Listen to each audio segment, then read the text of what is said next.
All right, now, everybody. Quiet, listen to me. We're going to start a show. Now, some of you people have been with me before. You know it's going to be a tough grind, but we're going to have a show.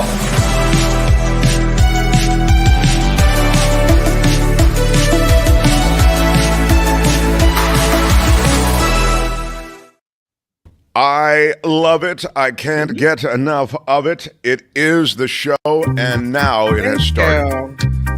Kim, I have to ask you if you have, and I think the answer is no, sent Courtney the link as I asked you to do. Kim, how are you? And the answer is no, then. You did not, right? Okay, you did not. Yeah, because Courtney said, I said, did Kim send you the link? She said, no. How about as we speak for an answer? Yeah, well, I appreciate that. This is the quality work that I expect from our you asked me that, and then 5 seconds later, you asked me something else. You diverted my attention. Oh, my God. Just saying. It's so, would you say... I blame you. You blame me. Yes, yeah. I would say that indeed. Good. What are the levels like, Tony, for my mic and for the drops? I must, I desperately need my drops. I blame you. You're a little low, but everything it's I'm not a little fine. low? I'll kick everything up. But it's a weird thing you how seem a little low. Okay. But I'm not low. I feel good, and I feel great that everybody has joined today. We have a 2-hour live presentation for you from the West Coast before all of America and all the world. In fact, I got an email from Virginia. And Virginia, as you know, is voting. And the reason this is particularly relevant, because I always like to be relevant whenever possible, is that we talk a lot about voter suppression on this show, just ways in which the vote is suppressed. One of the ways in which the vote is suppressed is that they make it harder for you to vote. So reducing the number of polling places would be one way to do it, right? The idea somehow that you have to register in increasingly complex ways, that's a way to just make the process more difficult. And in so doing, it suppresses the vote. It decreases the chance that a vote will actually be made or counted because you've made the process so onerous, right? So let me just find this email. In our area of Virginia, this is from a listener in Virginia. In our area of Virginia, we have one drop box for the whole county, and it's where our registrar is.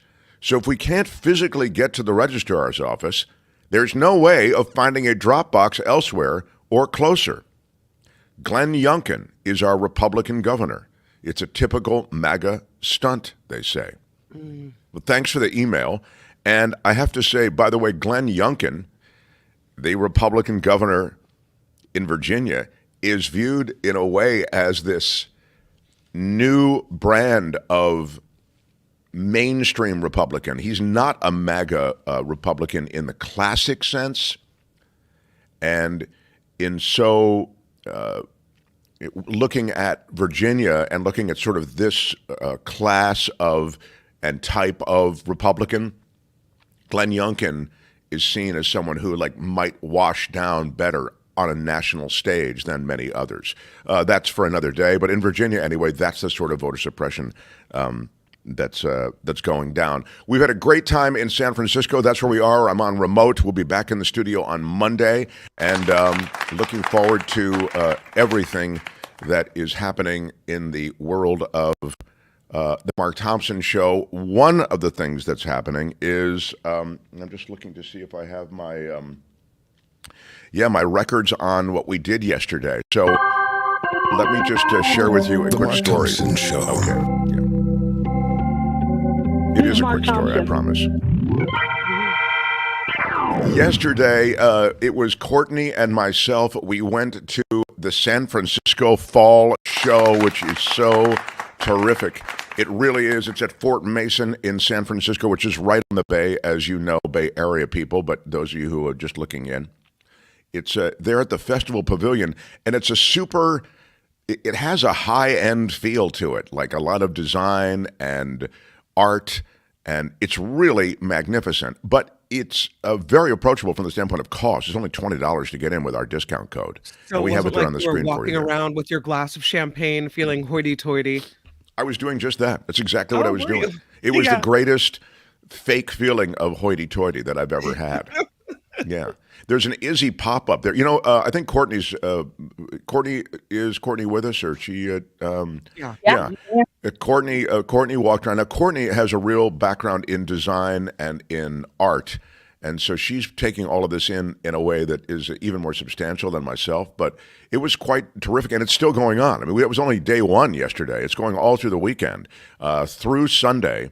There it is, the fall show at Fort Mason. And you really should go. We're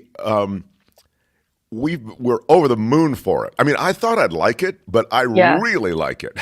It's a lot of fun. So, Courtney, give the audience a quick idea what happened, and then I'll tell you how our listeners did show up yesterday, and I'll share a couple of pictures. So, go ahead. Yeah, it was great. We went yesterday with Spencer Christian. He came with us for a little while, and it was fantastic. I took a tour with Sotheby's around some of the jewelry exhibits, which was so incredible. They had this is the answer to Liz L's question. Yeah. They had jewelry from like thousands of years ago. It was extraordinary. And the gentleman that was with us he's sort of head of jewelry at Sotheby's and walked us through. Yes, I'm head of jewelry at Sotheby's. Exquisite pieces. Yeah, did you get to isn't this one exquisite? Did you get to try on big diamonds?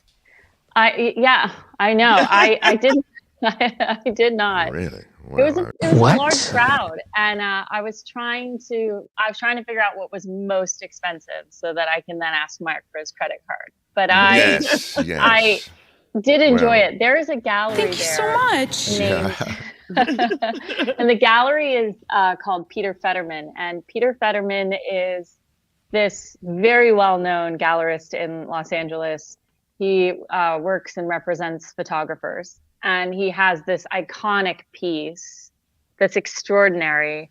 And it's from the 1960s, and it has quite a legend around it. But he was there, and he's great. I used to visit his gallery when I worked at MTV. A lot of us would go over and have lunch in and around his gallery and visit him. And he was a lot of fun and really interesting. And I have to say, if Peter Fetterman is there, then certainly this is the place to be seen and the place to connect with like minds on the West Coast. Well, it was so much fun to hear. Every exhibitor said the same thing. They said, "Oh, this is the only show we do on the West Coast. We don't do any. This is the show on the West Coast." So I thought, well, this is great. I really felt good about this San Francisco Fall Show being part of what we've been pushing here on the show. So and the maps are incredible. The galleries are extraordinary. The design work, it was just amazing. And Izzy's, when we say it's a pop-up, it is a full restaurant. It is the coolest thing. It is a restaurant and a bar and sit down, and it's lovely. And you're right on the water, as everybody would know who lives here in San Francisco. But it really was such a nice event. We're going again today before we leave. Yeah, we really loved it. Yeah, we really enjoyed it. So I can't. Again, if you don't buy the tickets online, you can go to the door and say Mark, and it's 25% off the tickets. So the tickets are $20. You'll get 25% off, but like with taxes and stuff, it's just under $20 to go. And it's a nice way to spend several hours looking at really incredible you'll love it. And then design. you're down there at Fort Mason, and you can knock around that Fort Mason area. There's all kinds of stuff to see and places to eat, and it's not far from the marinas right there, and Union Street or whatever if you want to do that Pacific Heights thing. But the deal is you'll love it. And yesterday, listeners came down. Tony, please share with everyone. Well, that is what I saw. That is Mark. Is what he has on that sign to indicate he was there to connect with me. And the wider shot shows you who he is. It's Alexi, the former cab driver from San Jose, longtime KGO listener, came over to us on YouTube. Now he's an Uber driver, and he drives up to the city, and that's where he does the lion's share of his work. So listens to our show every day, and it's such a cool thing. That was because I know Alexei from KGO. Like I remember him from his texts and from his. It was just it was just such a kick. And he writes me emails. Alexei does. It was so cool to talk to him. He's an immigrant from Russia, and he had great perspectives on Russia and Ukraine and just how complicated the situation is. It was terrific to talk to him, but that wasn't the only person I met. So then we had David and Mary who came down, and that's Spencer with Courtney. Spencer. Yeah, but there, David and Mary with Spencer and myself and Courtney, and it was great to talk to them. Adorable. And, yeah. Yeah, it was a lot of fun. Yeah, they were so cool. So David, Mary, everybody who came down, and those were just a handful of the people that we connected with. I hope others went and enjoyed it. It is the San Francisco Fall Show, sffallshow.org. Tickets at eventbrite.com. Use the code MARK in capital letters, and you will have yourself a 25% discount.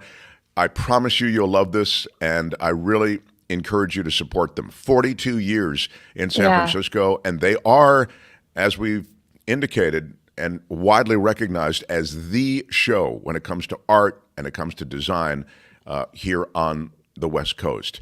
The show dates again through the 20th, so through Sunday. Check them out. sffallshow.org. Bravo. The Mark Thompson Show. All right, we've got a lot to do. Courtney, thank you, by the way, for stopping through. Maybe we'll get you back on again. Spencer's coming back on to talk a little bit about it later. We had quite an interesting thing happen. But thank you for having me. And yes, it's a great way to support the fine art and the art community in Los Angeles, in San Francisco. So thank you again for having us. We did have a remarkable thing happen with Spencer Christian, and I'll wait till Spencer gets here to tell you, because if you know my history with Spencer, it will really definitely land with you even better. Okay, so all right. Spencer, of course, is the former Good Morning America weather guy and longtime friend of Jimmy Carter and all this other stuff. So we'll get to all of that. He's coming up later in the hour. All right. We have a lot to do, so let's do it. All right. The Mark Thompson Show. There are surrogates who are taking the campaign trail in this last push for Kamala Harris and for Donald Trump, both of whom are taking to the mic in different ways. You know, the Al Smith dinner, the interview and sit down at Fox News. These are things that the respective candidates have done. And then you have the surrogates out on the trail. I think one of the big surrogates who has emerged for Kamala Harris, in addition to Obama and others, like Pete Buttigieg comes to mind, is Mark Cuban. Cuban's very good. I think he's best in interview situations. I actually don't think Cuban has the same, for example, comfort with the stump that like an Obama has. Now, you may be able to say, well, very few people have the same comfort as Obama. But I really am impressed with, A, the cred he has when it comes to economics, right? Because he's an entrepreneur who is successful.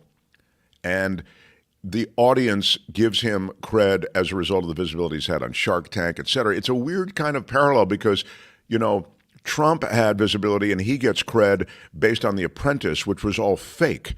The Apprentice was a created image that was associated with building up Donald Trump, who's a failed businessman. You can read this, Google it. There was a long New Yorker piece, even before the 2016 election, in which much of what Trump's history was beset by, which was failure, is detailed.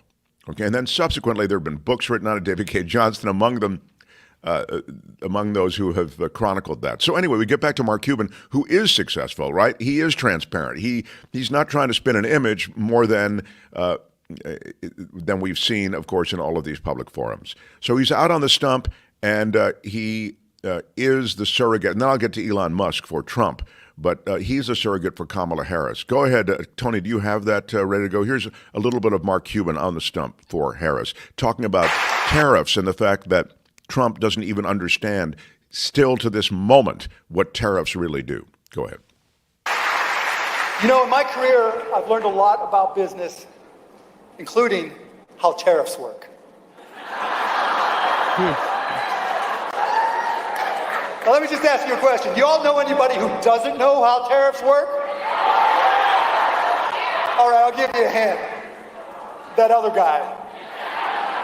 Now, he has this crazy notion that putting a tariff of 60% on every single product imported from China is a good idea. Let me just tell you, this man has so little understanding of tariffs, he thinks that China pays for them. This is the same guy who also thought that Mexico would pay for the wall, so there's no Mexico.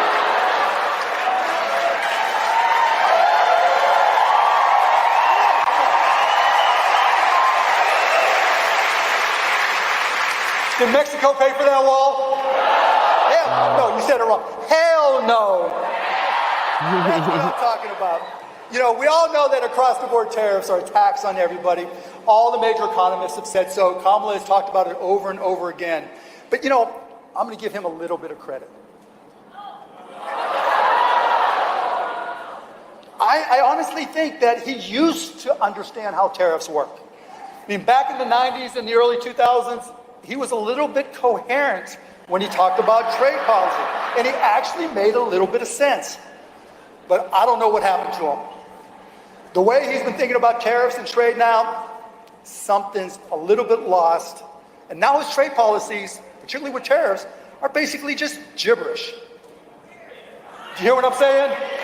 Thank you. Thank you. But wait, it gets worse. When it comes to tariffs with Donald Trump, it gets a lot worse. Hear me. I'm sounding like Colin. Hear me when I say that Donald Trump wants you to have a lousy Christmas. Donald Trump is that Grinch, the Grinch that wants to steal your Christmas.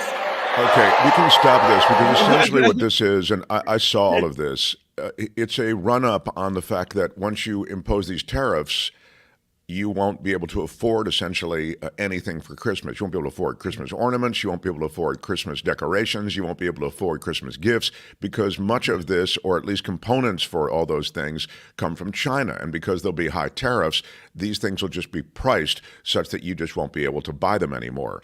I actually didn't love his, and as long as I can't help it but be this critique guy. That's just what I do. I critique myself. I critique others. And in the case of Mark Cuban, I have to say, I think he was going for a few things there, and like he went for this Grinch thing. Maybe some people helped him cobble together talking points. I would have liked a little more coherence or a little more of a succinct quality to what he was going for. But I loved what he was doing. You could see there was almost a call and response thing that he had sort of happened upon. But I feel like if you had given me a week with Mark Cuban on the stump with some run-through stump stuff, it could have been even better. But it doesn't matter. He is Mark Cuban. You could have trained him? I'm saying that I could have given a couple of notes to him. That's all I'm trying to say. Yeah. What? Yeah. He'd probably I thought say, he was great. He came off as totally genuine. Yeah. Yeah, I know. Genuine's great, but you can also pack a message into genuine, and that can be even greater. But again, I'm sure for most people it was terrific. So as Kim says, it was great. So that is Mark Cuban on the stump. When he folded in that kind of Trump is not really who he was. He kind of doesn't make any sense anymore. He's never made sense, okay? Well, I didn't like he used to make sense on trade, and now he doesn't because he's kind of losing it. I didn't love that little run, but all right. Anyway, that's one of the surrogates, and Cuban is an effective surrogate for Kamala Harris. He makes sense. As I say, his very best environment isn't an interview environment. I don't really feel as though he's super terrific on the stump. We saw him just there on the stump. But as Kim has just noted, a lot of people just go, oh my God, he's terrific. He's so authentic. He's real. And I think that, may carry the day. And as it, is intended, he may actually sway some people as a result. But I just think when you're looking for the soundbite, you want the Cuban who's in interviews. He's given great soundbites on Trump. Now, to the other side, Elon Musk is the surrogate for Donald Trump. He's not only a surrogate. I mean, these surrogates go out and they essentially rep for the candidate. on the stump and in different forums, usually media forums or one sort or another. Musk is acting like he's the vice presidential nominee.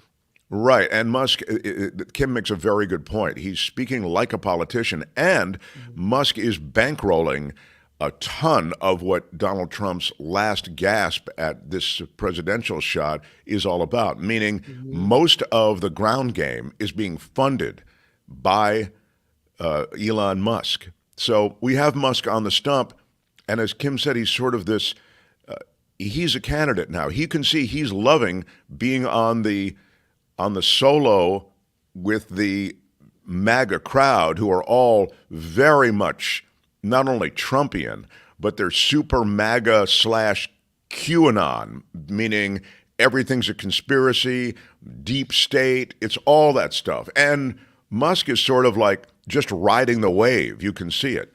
Go ahead, Tony, run a little bit. The question is, do you think there is a shadow government behind the Biden-Harris administration? I mean, well, let me put it this way. It's not Biden. We know that for a fact. Okay. The dude has like barely got 2 functional neurons. So, you know, it's like, and he just seems to be at the beach. So he's obviously not in that's charge. His whole thing. You know, he's basically doing a Trump. He can't he's got 2 functional neurons. He's at the beach all the time. I can do more push-ups than he can, whatever. The Biden administration has had, I thought, terrific competence around a number of different things. Now, you might have policy disagreements with him, but I think this idea that he's a blithering idiot and doesn't know where he is, I mean, come on. It's just not true. On the other hand, you know, you're allowed to say it, and you're allowed to make that the cornerstone, essentially, of your campaign. They clearly wanted to run against Joe Biden. Let's hear a little bit more, Tony. I'm sorry to cut out. I just was adding. I mean, when the polls started going low on Biden, he was saying, oh, he's staying in the race, but then I guess the real powers that be told him he's not, you know? It's like... So who is it that's behind him? We know Obama, okay, but Obama... I mean, I'm just as curious as you are. You know, it is as far as I can determine, there isn't any one sort of puppet master. It's more like there's 1,000 or, I don't know, a lot. So,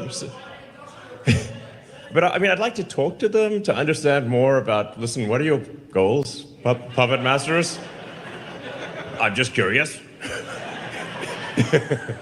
Well, here's the irony of this. This is a remarkable moment, and I hope you'll remember this moment. The irony of what he's saying and puppet mastership, you know, ruling the day. The irony is, and I'll take care of this shadow. Sorry about that. The light changes here on remote. The irony is, ma'am, you're talking to the deep state. Your question about who runs America, do you think there really is a shadow government? And she asked this question, which is very QAnon, right?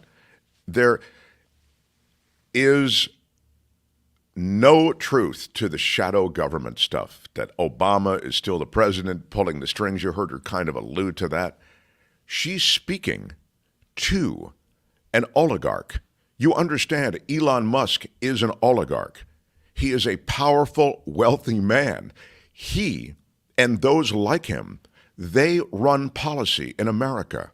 America is bought and paid for by big money oligarchs. Now, it is not a complete captured oligarchy yet, but they own Supreme Court justices, they own senators, they own representatives, they own presidents.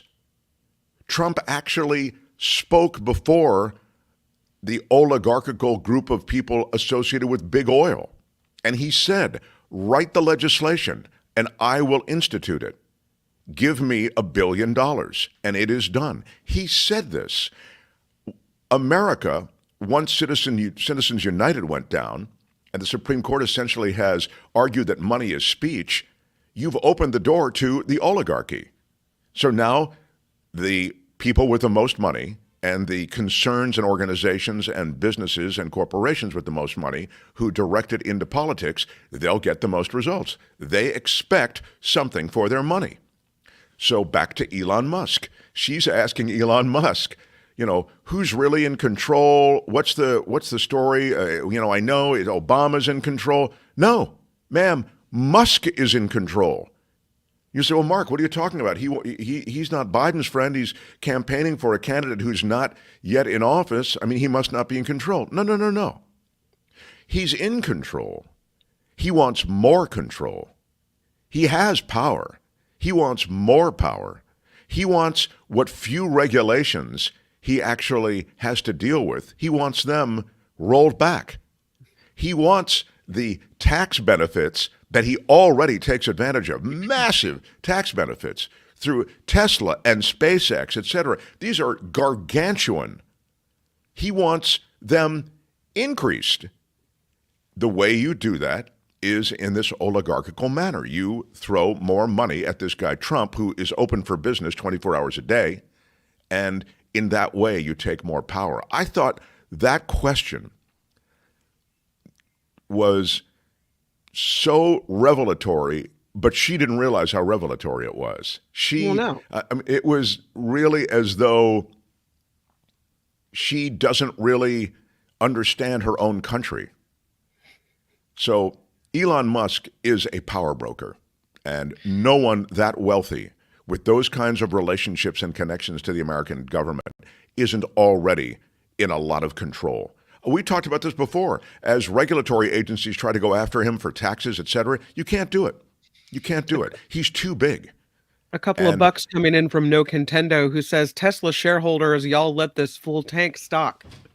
Yeah, well, that's another thing he does. He makes statements and sweeping statements of all sorts to affect stock. I mean, he gets away with it. These are prosecutable offenses when it comes to stock, when it comes to stock manipulation and announcements like that. And the government has even made rumblings, but they're just rumblings because the government of the United States needs his technology too much to make him a real enemy.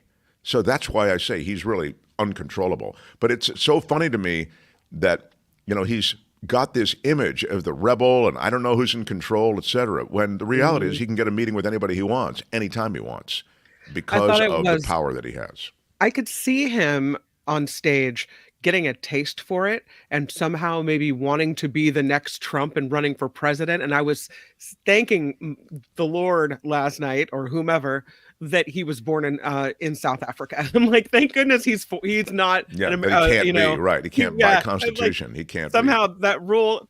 Thank you for that rule. Yes.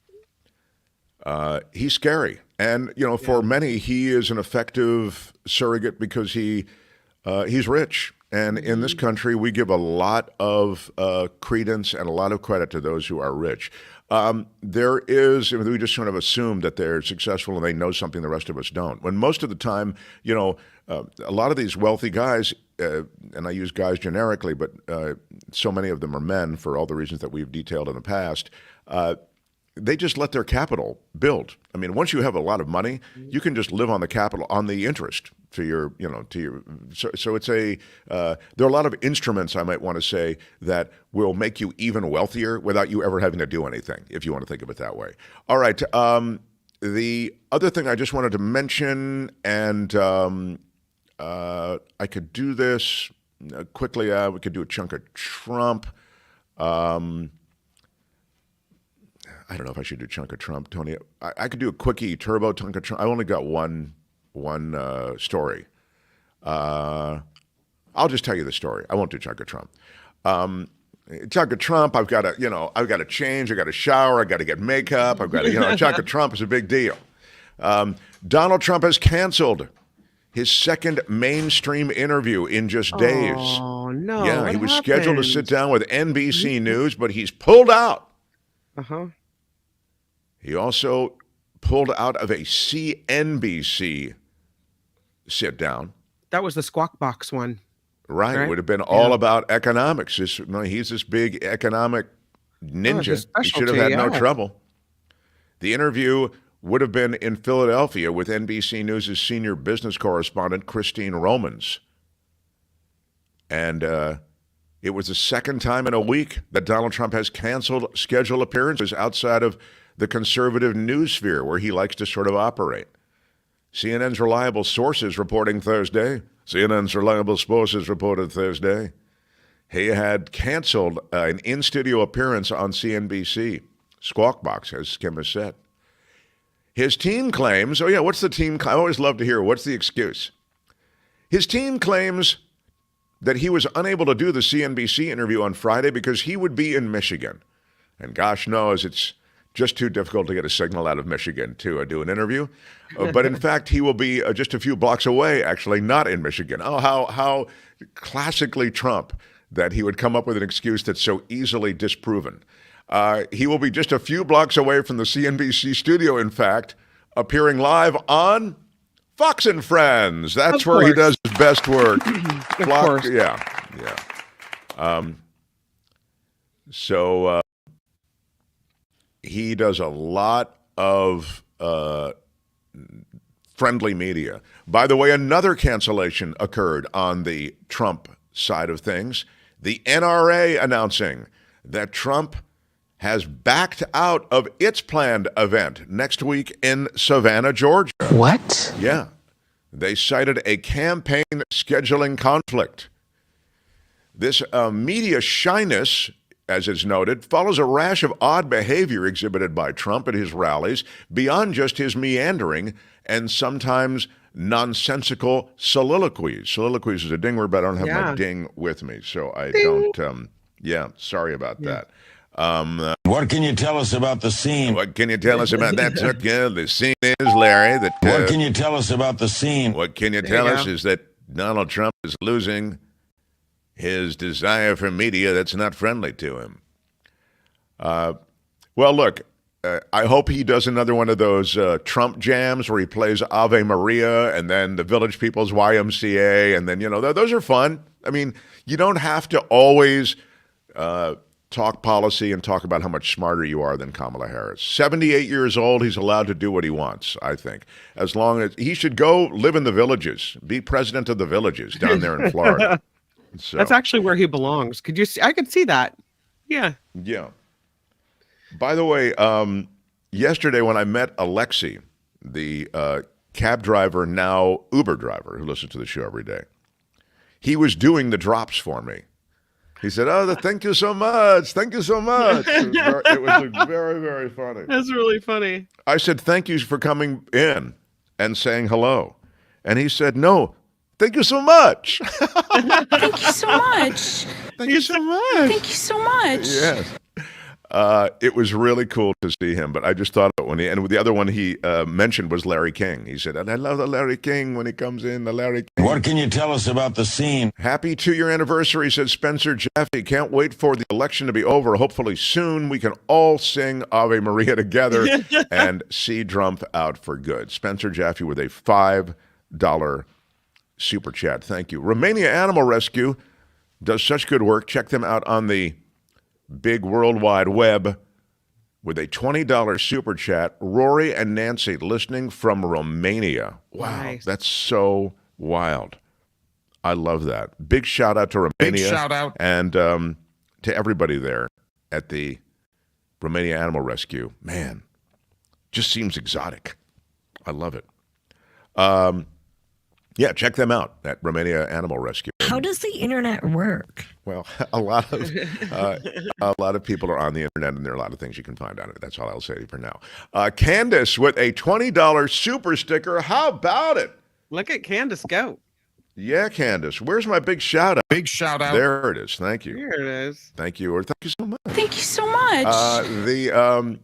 No contender. Thank you. Candace is great. Been here since the beginning. Always loved. So many people who have been supportive for the last 2 years. I've got Friday Fabulous Florida. I got to do her in a second. Trump is tight with Vince McMahon. Similar charges and a record with unions, employee relations, wages, and federal investigations. That's exactly right. By the way, I don't know if you've seen any of the Vince McMahon documentary that was done. Thank you, No Contendo. Always good. 45 talks big like an 80s WWF star. That is true. Yeah, Trump fits right into pro wrestling. That's what he really, he raps, meaning talks like a pro wrestler. Smack talks like a pro wrestler. That's a great take. But again, that McMahon documentary is really quite good. Mike Sinclair, I think it's on Apple TV or something. I'm not sure. It might be Netflix. Mike Sinclair with a $5 super chat says, "Hey, y'all, greetings from Arizona." Come on, Arizona. Nice. Look at you, Mike Sinclair in Arizona. Now you've got a super relevant state in the presidential election.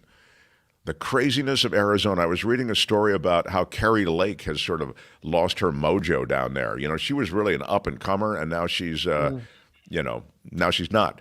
And this from Norway, our favorite viewer, listener in Norway, Asmund Knudsen. Elon can only buy the next right-wing presidents and the Supreme Court. Master of puppets. He don't need to be president. Yeah, title supreme oligarch. I really believe that he's not party-specific in his power. I know that he's now a surrogate for Trump. So if Trump loses, I believe you could say, well, Musk is on the outs then with the incoming administration. No, he's not. The technology and the connections and the money is far too great for him to ever be on the outs. It just doesn't work that way. So, Elwin, where have you been all my life? Elwin, thank you for a $2 super. Thank you so much. Thank you so much. Ever since Alexi did the thank you so much, I just can't Thank you so much. I can't get you out of my head. Thank you so much. So thank you. All right. So, Tony, if you're ready, and I have to just get ready myself, we, despite the fact that we're on remote, and that's kind of the reason for the weird shot and stuff, we'll be back in the studio on Monday. On Fridays, we like to feature news from a state that oftentimes serves up stuff that's a little offbeat, a little weird. We still feel for our friends in Florida, all of you, even you weird offbeat ones who are dealing with the effects of the hurricanes and tropical weather. But that said, we've given you a week off out of respect for you. Now, we like to get back in, as we do, to the world of Florida in a segment we call Friday Fabulous Florida. It's time for Friday Fabulous Florida. There is a gigantic alligator in my kitchen. A look at the weirdest stories from our weirdest state. Yes, it's true. A man with a flamethrower is arrested in Florida. What? I know. He is behind bars. He was whipping out his flamethrower, and I'm not using a euphemism. And just a tip to many of you who may be wanting to whip out your flamethrower. And let me just say this in fairness to flamethrower whipper-outers, that when you have a flamethrower, you do want to show it off. I mean, I kind of get it. Like, not a lot of people have flamethrowers. Now we get to the point in America where everybody's got a gun. So, like, yeah, you bring out your gun. It just doesn't really have the same cachet. So where do you even get a flamethrower? I mean, is that... Thank you. Exactly. They're hard to get. Yeah.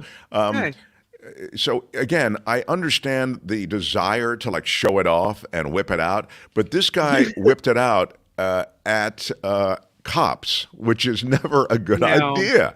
We really have to review how to peacock about flamethrowers. But anyway, Joseph Morton, 39 years old, is arrested, charged with one count of aggravated assault with a deadly weapon on a law enforcement officer and also resisting a law enforcement officer. People reported an explosion with smoke in the 200 block of Southwest Kimball Circle. Officers arrived, and Morton was there, and he was armed with a handheld flamethrower. He was in the backyard. He came to his front yard where the officers were parked. The cops said that they ordered Morton to drop the flamethrower at gunpoint, and he didn't want to. He refused. And the cops said that he continued to approach the officers with the flamethrower. He pointed the flamethrowers at one of the officers. I mean, it was what? Yes. That's an interesting day when you come home. You're a police officer. Your significant other says, "How was your day at work?" Well, some guy tried to roast me. What? Well, I'll tell you. It started with a flamethrower, honey. It was pretty wild. What? Yeah. Anyway, he's definitely a bizarro guy. When the cops first went to his front door, they tried to just kind of have a conversation with them, and he tried to, according to cops, blind them with a flashlight. At that point, the officers used tasers and were able to take him into custody. Oh, maybe that followed the original incident with the flamethrower. He then circled back around, I guess, into the house. But he was medically cleared, and he was transported to for his own safety. To jail, and that's where he is doing all his flamethrowing at the moment. A Florida man is arrested for threatening utility workers restoring power after Hurricane Milton. The man arrested Wednesday for threatening utility workers who were restoring power in Hillsborough County following all those mass outages in Florida. Crews working on a road repair were verbally threatened, and then the guy drove his vehicle toward them in an intimidating manner. He is a 57-year-old suspect named Kenneth Ray Velasco, and you see him there on the Mark Thompson Show booking scale. What do you give him? John Watson gives him a 5. John Slade gives him a 5. Tom says he seems nice. 7. I'll give him a 7, but what he did was despicable, allegedly. Yes. I'm laughing because the way she goes, allegedly. Allegedly. I don't want to get sued or anything. A power line crew working on a road that was closed for repairs, and he was in his vehicle. He grew impatient because the road was closed, and he backed into a utility pole and fence, caused damage there. When the lineman tried to prevent him from leaving, he drove toward them in a deliberate manner, caused him to jump out of the way, and threatened to shoot them. Yeah. I'm not just going to run you over. I'm going to stop and then come back and shoot you also. He's charged with aggravated assault, and he is in custody. Wow. A Florida man arrested after allegedly trying to steal the generator powering the traffic light after the hurricane. He told deputies the generator was missing a lock. I don't know. All right. It was in Sun City Center, Florida, and he was arrested, this guy was, after trying to steal this generator being used to power the traffic light. And again, after Hurricane Milton, there are all of these portable generators everywhere. The 40-year-old Soyel Zapata Dai, love that name. I don't know if it worked out so well for him. You can see him there being told that he's being detained. And apparently... If he could come out, he's like, I'd rather not. I'm fixing dinner. No choice, sir. You're coming out. The cop said, there's a generator on 674. And he's saying, here it is. That I saw that I had no lock on it and it was no name on it. So he says, I thought someone would set it out. I'm going to have you just sit here in the car. The cop is saying to him, yeah, which is where you'll likely be sitting for a short time before we take you to the station. The video that you saw, those are deputies, and they asked Zapata Dai to sit in the car for questioning, and then he, again, was arrested for allegedly messing with that generator. And finally, a Florida man has returned home after Milton to find in his pool what? If you guessed alligator, yes, give your 3 days of sheltering from Hurricane Milton took this guy out of his house, and when he got back, there was an alligator swimming laps in his pool. I don't know if there was swimming laps, but that's what just doing what gators do, Yeah, it's Florida. Come on. Emil de Cuba said he returned to his home in Stewart after 3 days at his mother-in-law's Vero Beach home and was relieved to see his house was not seriously damaged by the storm. And then his relief turned to shock and panic when he spotted an alligator inside the swimming pool. The yard is pretty guarded, he said. We have a wooden fence on one side and a chain link fence on the other with a bunch of vegetation. The wildlife officer said that it probably went over the chain link fence to the alligator because they can climb those. Mm-hmm. And the alligator probably wandered over from a nearby retention pond is what experts are saying.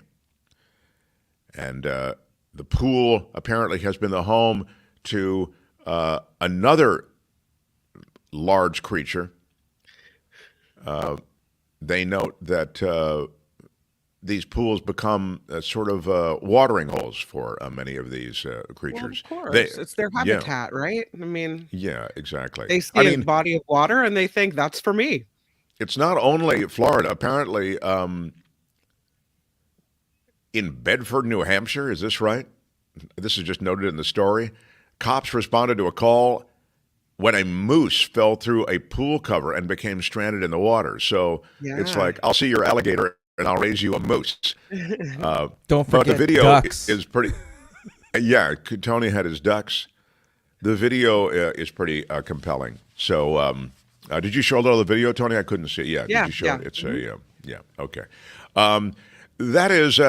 Did you put? I don't know if you did this, Tony, because I know you don't normally. You're not normally here on Friday, but normally put a poll up asking people's favorite. Well, I still have the other poll up. Do that. Yeah, the other poll is up right now. So we'll one or the other. This is the poll. Right, that's the poll on Harris and Trump. So right now, I'll just ask you for a favorite, and I'll remind you of what you've just heard. Again, the man with the flamethrower arrested by cops when pointing the flamethrower at them. The Florida man arrested for threatening utility workers after the delay in traffic. They were working on the power lines after Hurricane Milton. The Florida guy arrested trying to steal a generator, powering a traffic light. And then finally, the Florida guy returning home to the gator in the pool. We don't want to pick a favorite, but we must. The bylaws of the show require a favorite is chosen. And so I ask you, Kim, what is your favorite, please? I really did enjoy the flamethrower. But I also, my heart goes toward gator. I'm going to pick flamethrower. I'm going to say flamethrower because that's just so Florida. That's a new one. Yeah, it is very much something new. I don't know the last time I heard a flamethrower story. No. Please do make your selection in the live chat, and if you're watching, as most people do after the live show, please indicate in post-show trading, if you will, what your favorite would be. Generator Thief seems to be getting a lot of love, and also Baby Gator is getting some love from Flame Boy from Robert Martin. Tony, what was your favorite, please, sir? It's got to be flamethrower. I want to give it to the gator, but is that unique for Florida? That sounds like it's common, so I got to go flamethrower. It's flamethrower, and it's unanimous. I'm going flamethrower as well, and that is Friday Fabulous Florida for the day. This has been Friday Fabulous Florida. There is a gigantic alligator in my kitchen. Y'all come back now, here. Good stuff. Michael Shure joining us in the second hour to review the week in politics, and we have a poll up about the week. Go ahead, show them the poll again, if you would, please, Tony. After the interviews, the town halls this week, who won this week? Was it a Kamala Harris week? Was it a Donald Trump week? Or was it neither? Was it just sort of a push? Right now in our room, which is no surprise, playing to the home crowd, Kamala Harris, 92%, over 3% for Trump winning the week, and 5% for neither. So, all right. And the voting will be open for quite some time, I think, right? The end of the hour, end of the next hour. The Mark Thompson Show. Like that. Isn't that right? What's that? Whenever you want it to end. Yeah, okay. How about it for the legendary television personality? I was just thinking, he's an author. He's everything. I'm just so impressed with this guy. If he wasn't so connected to me, like I feel like he's family, I would resent him for all the greatness that he has and all the great career that he's posted. He is America's weatherman. How about it for Spencer Christian, everyone? This is a quick visit because I know you're... Family. Yeah, well, you are, pal. You are. I have mad respect for you. You came up at that time that being in local news as you were in New York, it was the time. I've told you this before, but everybody should know. Spencer was... He was, King S in New York, and that was a legendary news team that he was part of. And they would change certain people on Eyewitness News in New York, but they never changed Spencer Christian. He was always there. And then he went to Good Morning America and all the rest. So, I'm a survivor.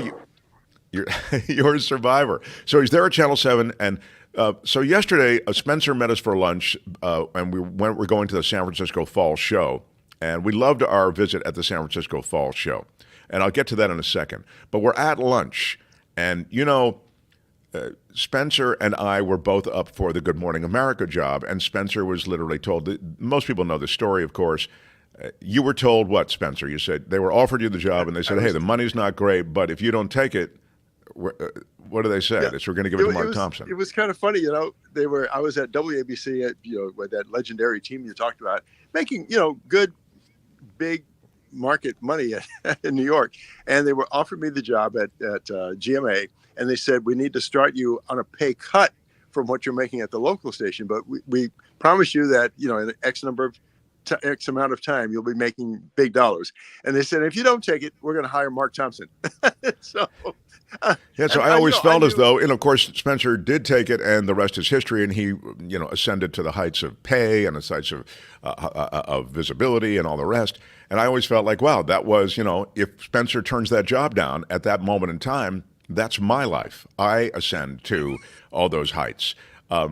And so that's kind of been our running joke about Spencer's taken my life, took my success, took my network shot, all of that.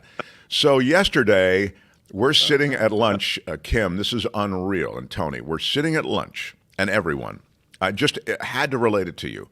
We've just been seated, and the waitress comes over, the server comes over, and she says, oh my God, I was hoping you'd be in my section.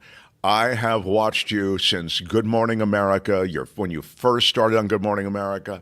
I love you. I watch you on Channel 7. You're so terrific. Spencer Christian, I can't believe you're here. This is the most exciting thing. This is a culmination of all of my devoted viewing of all of your work. And then Spencer is so gracious. He says, thank you so much. Mark Thompson here was also in the he was a dominant big weather guy here in San Francisco in the 80s. That's what I said. And she glances over at me and she goes, oh, yes. And then she turns back to Spencer and goes, God, I just love that you're here. This means so much. It was so funny how Spencer tried to share the limelight, but she was having none of it.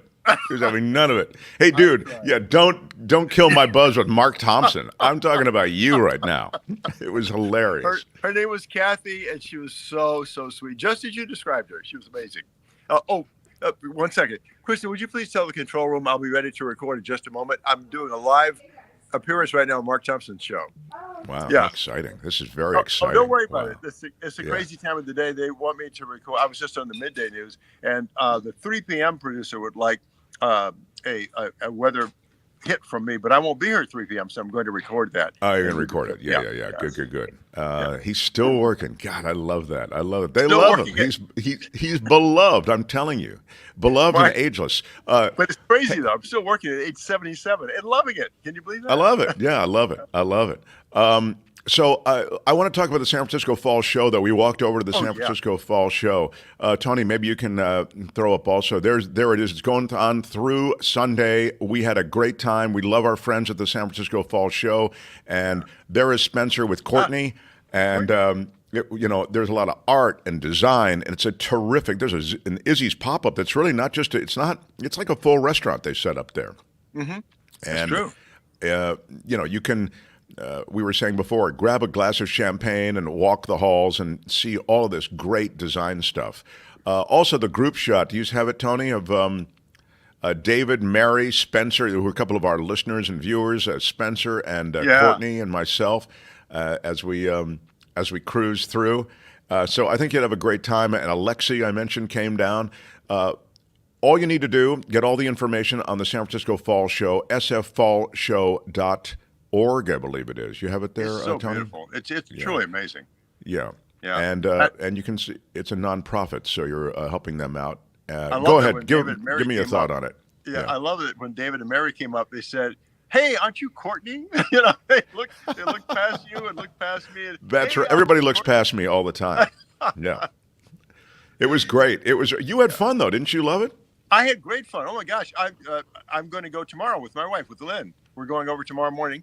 She's into interior design, and I know this show will just blow her away. She'll love it. So glad you're going to be going. That's terrific. Well, again, for everybody, check it out tomorrow. As I say, Spencer will be there tomorrow, and it'll be going Sunday as well. sffallshow.org at Fort Mason, right there on the bay. And we ate at Green's next door. Oh, yeah. Oh, what a meal. Really like. Yeah. Yeah. It was really great. So you could do the same, or, you can knock around there. Tickets at eventbrite.com. By the way, though, when you get tickets, do use our discount code so you'll get 25% off. It's capital letters. MARK is the discount code.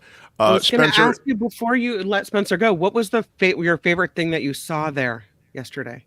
Oh, it was what was that one called, Mark? They had the women in the windows.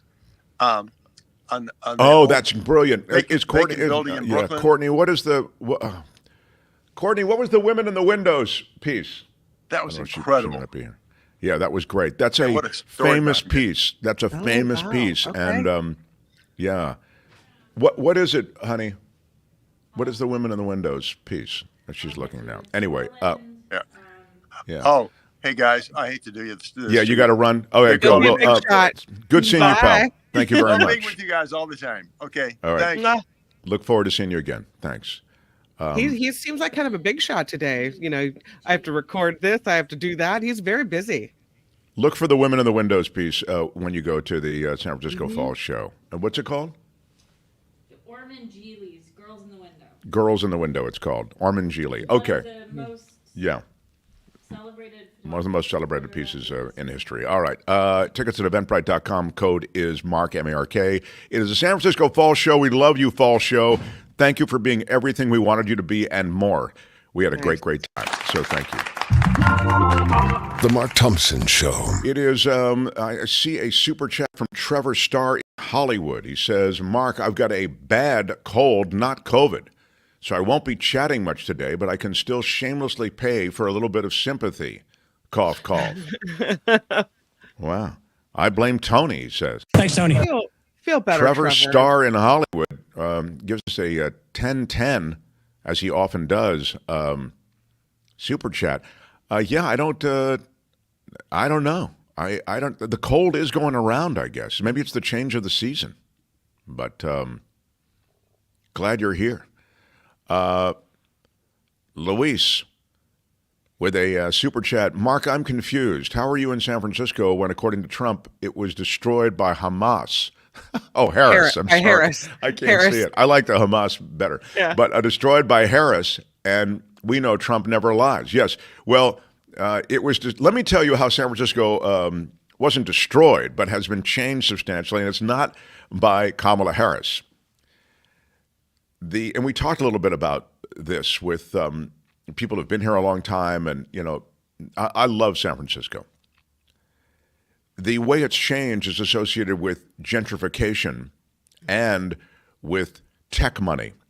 The tech bros came in here and they steamrolled San Francisco in a lot of ways. And now they have pulled out a bit, they've moved, and now you have these ghost buildings here. And to be fair to a lot of technology, COVID didn't help. Right? COVID did that to a lot of different businesses, but it's changed the character of the city. Now, you might say, and I think this is true on some level, that it's improved the character of the city in some neighborhoods. There are businesses that exist now that didn't exist before. There are restaurants that exist now that didn't exist before. But you could also say, and I think this is true as well, but a lot of businesses went away that used to be here before, and a lot of restaurants went away that used to be here before because the city got too expensive. They bought up all these residences, and in a sense, and it really can be laid at the feet of technology and the way in which so many of these corporate parents of huge tech came in and changed San Francisco. It changed the way people relate to the city, and the charm is gone, the excitement is gone, and now COVID having changed things, you have whole areas south of Market in San Francisco that are struggling now. They don't have the kind of presence of people. I'm talking about cleaners and delis and these places that existed because they were essentially beneficiaries of the ripple effect of having tech in San Francisco. So things have changed a lot in San Francisco. Now, again, as a visitor now, I love it. I still love San Francisco. So much of it is beautiful and interesting, and it's just a stunning place. But yeah, definitely now there are problems, and the problems are associated with the homelessness, a lack of affordable housing, et cetera. And all of these problems continue to be issues that they deal with. And sure, you can blame Kamala Harris for all of it. That is the weirdest. It really is the weirdest bust. You know what I mean? But you can talk about progressive policies and all the rest, but come on. It wasn't Kamala Harris, I think, and all of that. So, all right. Please smash the like button like a boss. It helps with us. your iron rod. Helps us in the world of YouTube when you smash the like button and give us a thumbs up. Please share the show in the ways you can, and you can do it for free, of course, across social media, Facebook, etc. And as I say, we'll be back in our home studio on Monday. So The Mark Thompson Show. I'm just seeing this. San Francisco landlord saw money and significantly raised. Oh, thank you for. Okay, sorry. I don't know what happened. San Francisco landlord saw money and significantly raised rents in non-rent controlled units, pricing out a lot of natives and long-term residents, making way for money rolling tech bros. I think that's exactly right, Rain. I think that's a fair appraisal of what happened. So, okay, now to a guy who has forgotten more about politics than most of us will ever know. How about it from Michael Shure, everyone? Hello, sir. Hello, sir. How are you? Michael has a tie to San Francisco, where I am today. He's a big 49ers fan, huge 49ers fan, one of the biggest 49ers I've ever met. I anchored a show for a while that was emanated from San Francisco. So I would go up there, and I lived up there 4 nights a week and did my show, and it was for a network called Current TV. Oh, sure. And I got to know the city better than I ever had.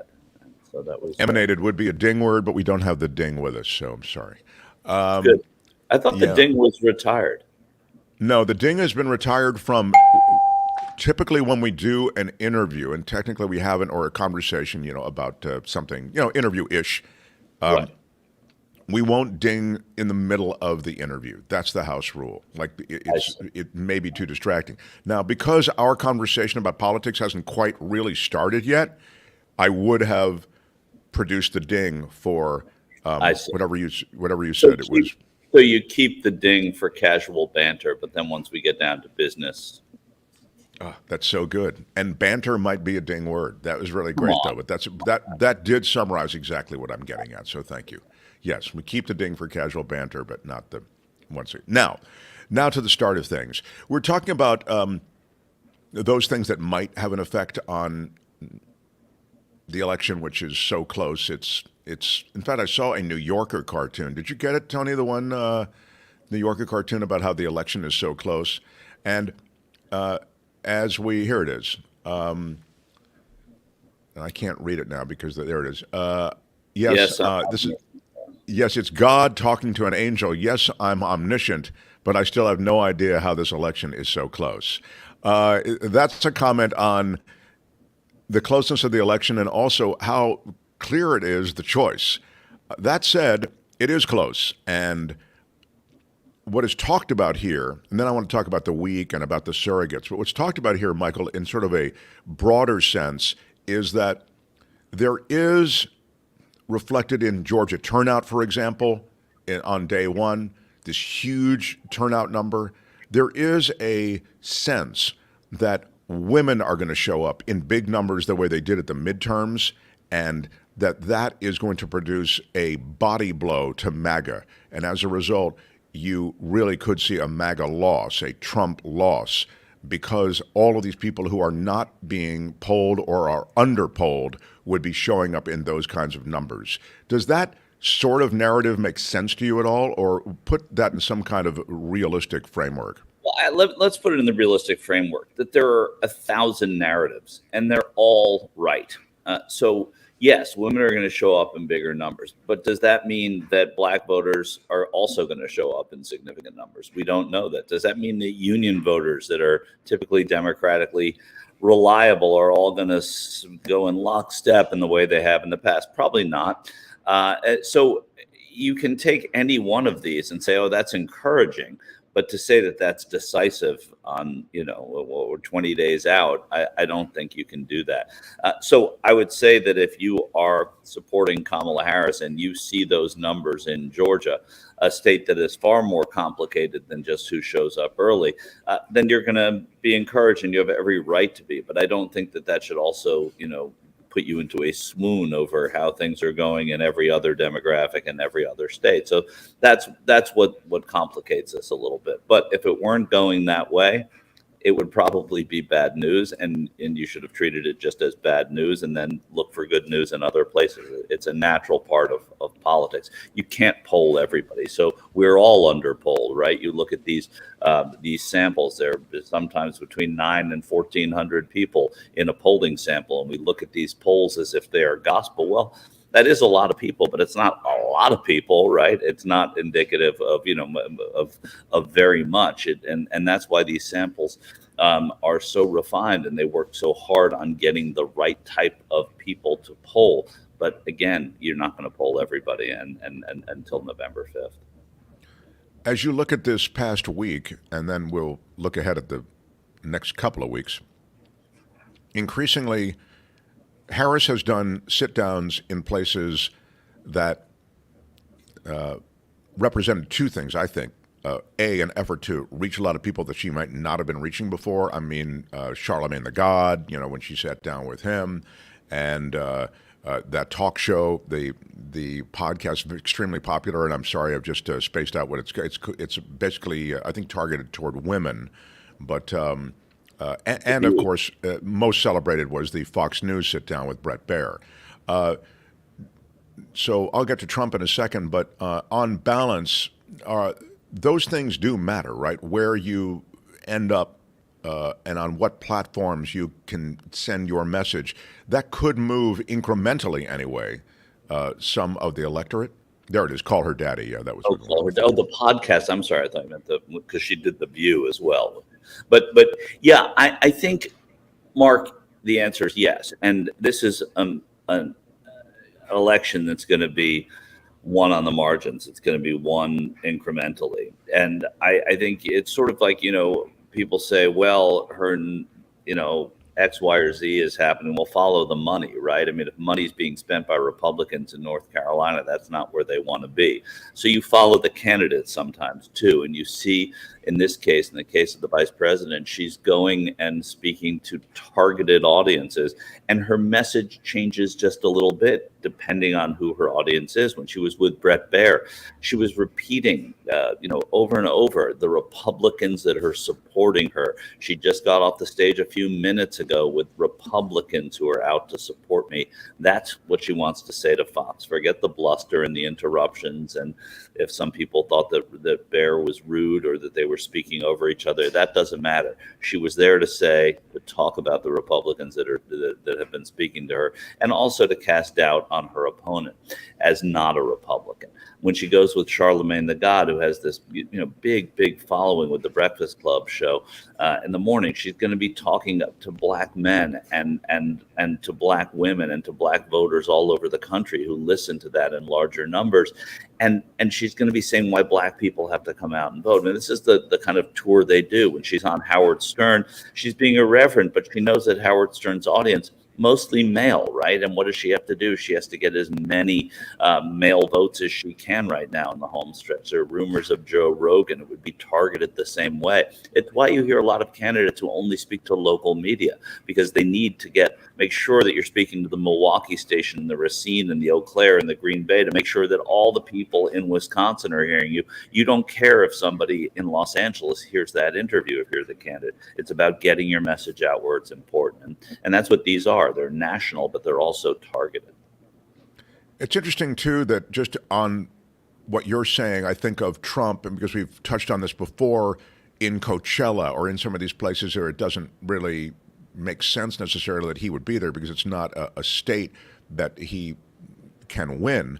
He does it for national media to pick up. You're actually suggesting, great, national media does pick up Trump, and Trump is sort of a shiny object for the media, and so he gets maybe a little bit more play. But you're saying, the all politics is local, kind of an extension of it, that you are most effective. Most candidates see that your greatest chance is to do local media in those places where you want to reach voters. So actually, the plan of going to the swing states where you really need voters to show up is the plan that you really want to follow as a candidate in general. In general, it is, and that's why people are raising eyebrows when they see Trump going to Madison Square Garden, to Coachella, you just mentioned Colorado, places that are typically blue states. All of them are pretty deep blue now at this point. Colorado, perhaps a little less so. But what he's also doing there, I mean, there's a lot at play there. He doesn't have as much money. That campaign does not have as much money as the Harris campaign. So it's like free media.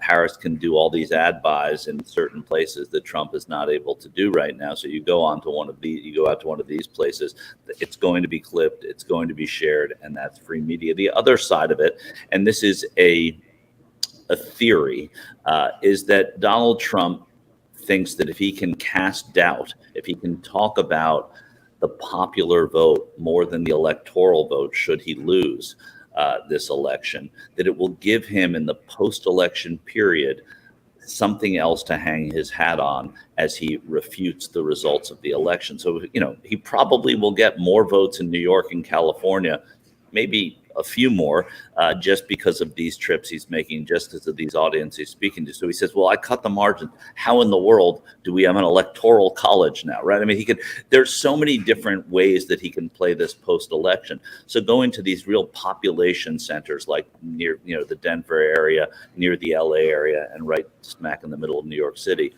that gives him a little bit of that as well. I was seeing all the ways in which MAGA is lined up to contest the election you made me think of it as you sort of, eye the first base lead that the MAGA faithful have, meaning they're already leaning toward ways in which they can contest the election. And the manner in which they're going to do it is, of course, inclusive of the legal. It's the poll watchers. They essentially have already put together the building blocks of cases to contest outcomes, even before we have any outcomes. They really just want to throw, it seems, this is part of their plan, enough doubt around the election and enough chaos around the election to perhaps force the entire thing to the House of Representatives. Right. I mean, that whole idea of doubt and chaos is exactly it. Sorry, I interrupted you, Mark. Yeah, no, please go ahead. And what they're also doing, and everyone, who is a Mark Thompson show viewer and listener should know that the Democrats are prepared with great defense that nobody's talking about either. I mean, there are lots of lawyers in place. Election lawyers also know that this is not atypical of any presidential election, and for that matter, many federal elections and local elections as well, that you have your ducks in a row. Should there be irregularities, you can pounce right away. Should there be any kind of defense that's needed for that you're ready to do that. That's not atypical. What's atypical is that there's a strategy in place to contest results that haven't yet come in, and that in an aggressive way doesn't ordinarily happen, but Donald Trump doesn't ordinarily happen either. So he's already calling out the RNC and Michael Whatley, who's in charge of that. He sort of had a little coup at the RNC with getting rid of Ronna McDaniel and installing Laura Trump, his daughter-in-law, Michael Whatley, who's in charge of that election verification stuff there. So he's already calling people out and casting blame before there's anything to blame anyone for. It's a wild thing, and I was just kind of looking at all the different ways in which state to state they're going to try to make a play to contest the election, and it's important to know that he will be in disbelief. There are a lot of people who cannot believe that they could lose this election on that side. The same way so many Democrats say, how in the hell is Donald Trump doing this well, right? I mean, just like your New Yorker cartoon, how is this possibly happening? Well, there is the same incredulousness on the other side where they say, oh no, if Harris wins, it had to have been rigged. There's no way this country would elect this woman, this African-American woman, this somewhat unpopular vice president. There's no way that could happen. So that they operate from that point of view. It's like some of the people that I speak to online at MAGA events. Will you accept the results if Donald Trump wins? Absolutely. Will you accept the results if Donald Trump loses? No, can't be possible. Yeah, I mean, it's funny. You have all too much experience with that sort of question and that back and forth, and those who say they're all for law and order and they back the cops and all this sort of thing. But, you do that thing. So how do you feel about Donald Trump with well, he was wrongly accused, et cetera. He is increasingly, and I just wanted to get your reaction on this, there's a piece in Politico that says Trump is considering bucking presidential transition systems by implying essentially government coordination, cybersecurity, and transparency will all be turned on its side. He wants to, at least we'll see. I mean, if you see the way in which there was a transition from Obama to Trump, there was almost no transition. It was a bunch of, there's money and there is personnel dedicated to a transition system that is associated with a smooth transfer of power. Trump didn't expect to win. He had nobody appointed. He had no idea. The guy running the USDA was like a limo driver before. He had no idea. It was a weird thing. So he's weighing now again, apparently, according to Politico, a go-it-alone approach to presidential transition planning that could dramatically slow his takeover of the federal government if he wins in November. The transition team has yet to sign 2 agreements with the federal government to get transition funding and planning assistance and to share information. That's a break with modern precedent. So everything, and it's a break with the modern presidency as well. I mean, that's not how things are done, and that's what Donald Trump likes to do. He likes to, in terms of politics, do things differently than what has been done typically, and it's worked for him. It's failed for him, but it's also worked for him.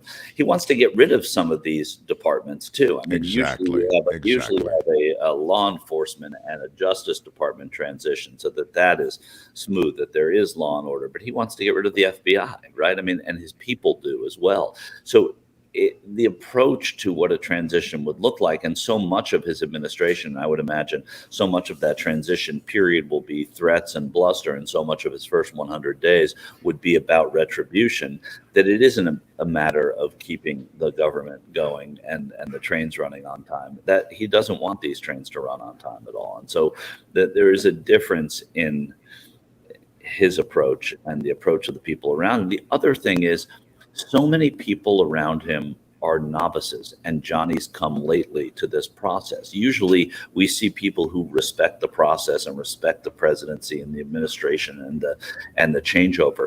That doesn't make them all right either. I mean, there are probably things that should be altered, and I can't think of them now, but there always are.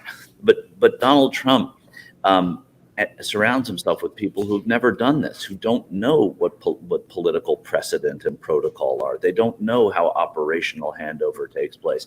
He put the head of ExxonMobil as his Secretary of State, Rex Tillerson. I mean, there are things that are so different about this man and the people he surrounds himself with that there isn't that same adherence. While a lot of the people who have been around presidential politics before, people who've been around the military and the Defense Department, they look at this and they say, wait, this isn't how things are done. Especially military people who have a very literally regimented way of getting things done.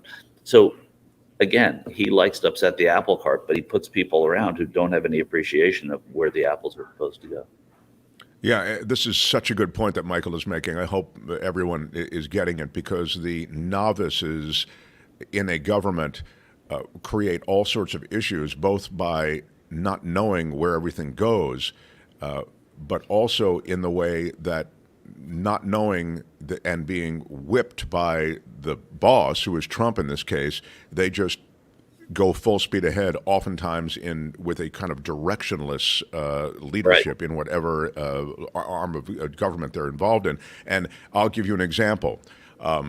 his transition team is headed by two people, Linda McMahon, who I think ran the Small Business Administration during his time as president, and also this guy Howard Lutnick, who's a mega donor for the GOP. So the way in which already Trump is clearly deciding who's a loyalist, Lutnick does it with his money, right? And that's really a way in which you can right away know where your friends are. This guy donated a bunch of money to my campaign. I'm going to make him head of fill in the blank.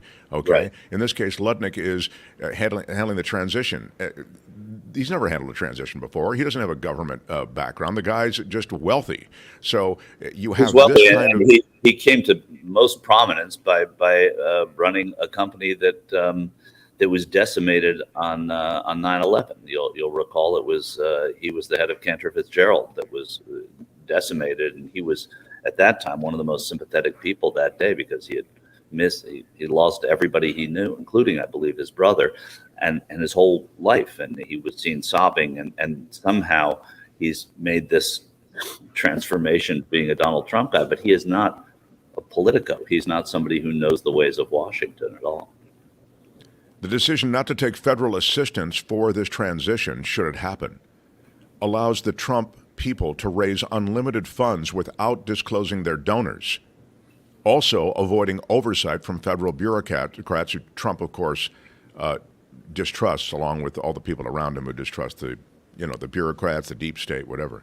So if Trump wins the election and continues to drag his feet on signing this agreement that would, again, allow them to share information and the government to share information to facilitate the transition, it then would be up to them to try to smooth out current operations along with their incoming operations and to,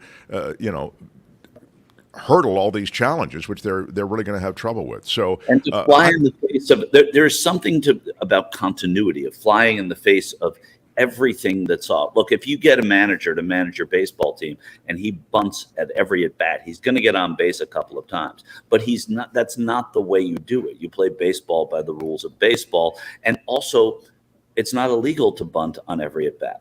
But you do it in a way that respects the way the game has played. And there's nothing about that with Donald Trump and the way he operates. So it's not surprising to know that Lutnick and McMahon are there. It's not surprising to know that he has put no effort into it.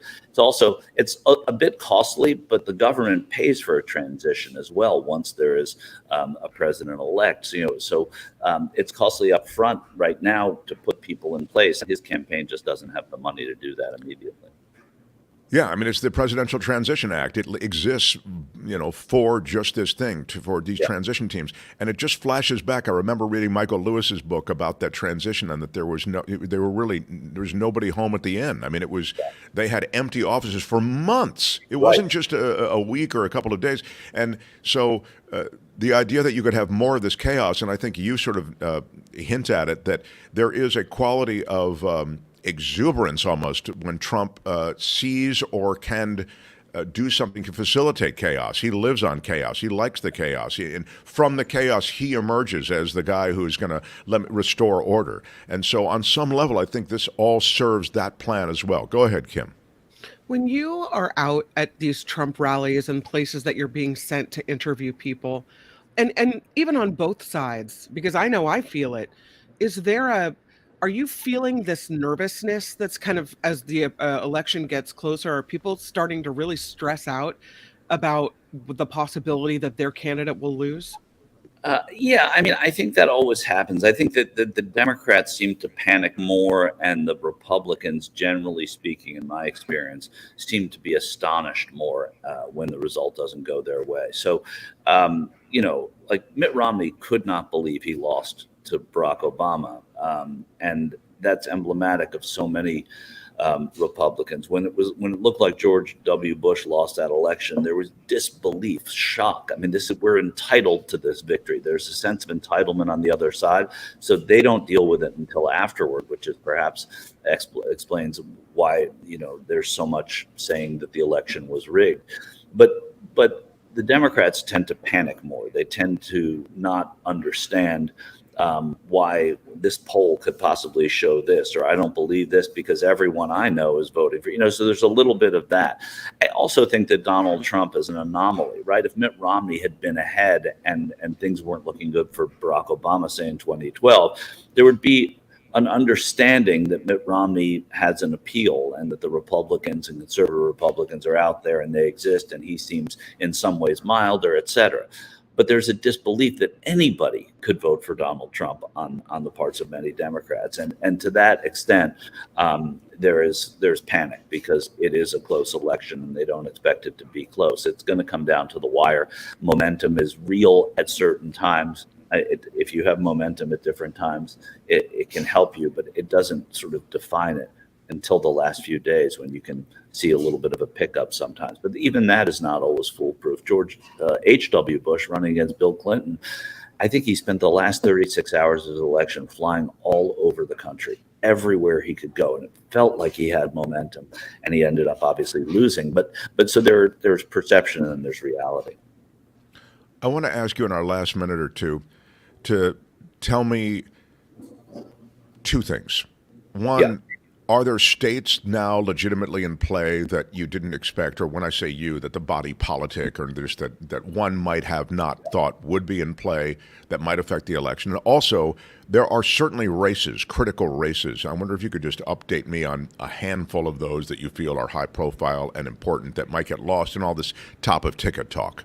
Yeah. So let me add one other thing to Kim's question there, which is that, another reason the Democrats panic is because they don't have the backup, right? They don't have the Supreme Court. They don't have the House of Representatives. That's where a lot of this gets resolved. Yeah, they have the Senate, but barely. And I think there is, if we don't do this on November 5th, we're really screwed. And so that, I think, adds to the panic, too. So I think it's important to add that into the mix. And not every Democrat thinks that way and thinks about, there's the backup. But it's sort of like you're stranded. If we don't get this last plane out of Vietnam, we're going to be stuck here forever. And I think that's part of it.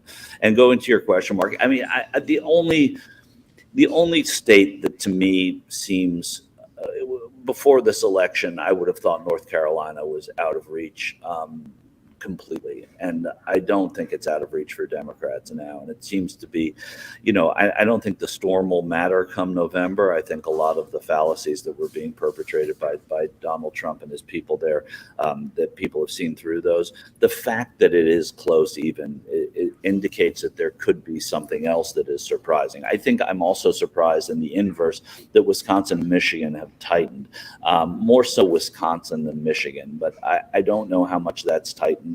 And the Eric Hovde, Tammy Baldwin Senate race there, she's the sitting senator, I think is one to watch. I think an interesting race for those of you who, don't follow this stuff as closely is the Nebraska Senate race. There's an independent running there against Deb Fischer, the Republican senator. Again, a place that nobody thought Deb Fischer could possibly lose. But this independent, Dave Osborne, is there, and he is doing quite well. And he's kind of playing the middle of the road on social issues while going conservative on fiscal issues. And nobody really knows who he would caucus with, the Democrats or the Republicans, were he to win. But it would certainly be a real knock to the Republican chances.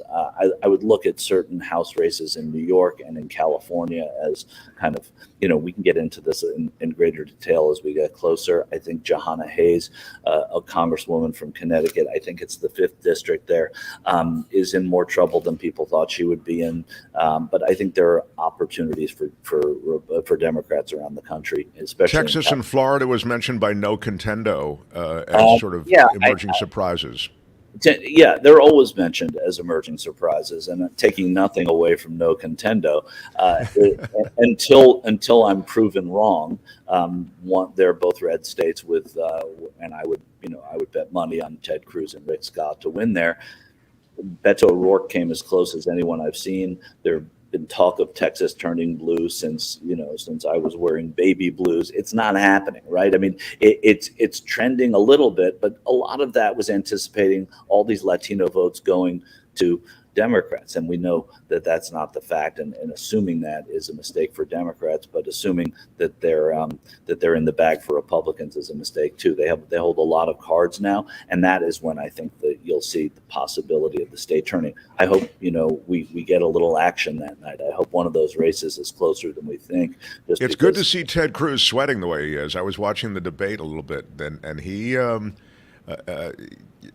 You see him taking on water. I mean, it may not actually, he may be not submerged, but he's definitely getting wet. Yeah. I mean, and that's what it was like during the Beto O'Rourke race, right? And he beat Beto O'Rourke by 4 points, and Colin Allred doesn't have the same recognition, and I don't think had the same mobilization behind him. But Ted Cruz is far less popular now. Right. Kim, finish it up. Yeah. One of the things Colin Allred said at that debate was, I mean, if you talk about this race kind of being emasculating in a way, you're always looking to, at least in some cases, it seemed like at the presidential debate where Harris was trying to emasculate Trump and make him come out swinging and affect his ego. But Colin Allred at the debate with Cruz says, of what happened on January 6th. I took off my suit jacket. I was prepared to defend the House floor from the mob. At the same time, after going around the country lying about the election, after he'd been the architect of attempting to overthrow that election, when that mob came, Senator Cruz was hiding in a supply closet. And he said, that's okay. I don't want him to get hurt by the mob. I really don't. I mean, that's coming out swinging. Yeah, that is. I mean, and that's true, and that's what they do in these debates, and it's going to resonate. It's going to be a closer race than the Republicans want it to be. But I'll prove me wrong, or prove yourselves right. I'd love to see something like that happen. But I thought the other great moment in that little run that you're talking about, Kim, was when. He began referring to what happened on January 6th, and Cruz sort of laughed it off, shook his head, and he said, Allred said, "It's not funny, sir. It's not funny." No. And that was really a brilliant way to handle that moment on stage. Don't try to laugh this off. It was serious. There was a coup attempt on January 6th. Right. I thought it was really good. Yeah. Michael, love our time, and wow, it's going to be an interesting couple of weeks. We got a lot ahead. Yeah, exactly. If anything happens that when we need to put up the bat beam, we'll do it, but otherwise it'll be Fridays, and you can find Michael across the TYT network as well. Love our visits on Fridays, pal. Thank you so much. Michael Shure, everyone. Bye-bye, my friend. The Mark Thompson Show. I'd like to do a turbo newscast if I can. Turbo news with Kim, and then the great culture blaster, Michael Schneider. On Fridays, we do movie reviews, streaming reviews, and Michael gives us a sense of what's going on. I saw Michael here in San Francisco, where we are on remote. Be back in our home studio sorry for the hair today. It's just but a rough night on the big city. Michael was great. Yeah, exactly. Thank you. It was great to see him, and we'll see him in a few minutes, all of us. But smash the like button in the meantime, if you will. It costs you nothing, and with your iron helps rod. us in the world of YouTube. And Kim's news, and then we will get to, as I said, you'll have to fire the news theme. I don't think I have it with me. But Kim's news, and then we'll get to the culture blaster, Michael Schneider. And we'll also handle whatever questions and other comments we might have not gotten to yet. So all of that still to come. Mark Thompson Show. The Mark Thompson Show.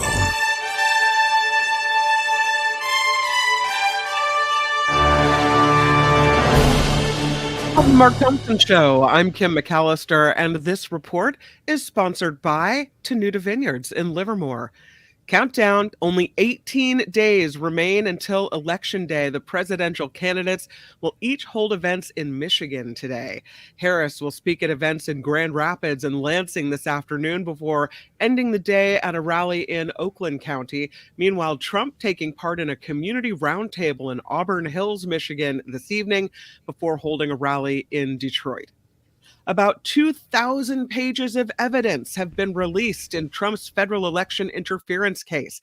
Consists of redacted content from the special counsel Jack Smith's argument that former President Trump is not immune in this criminal case.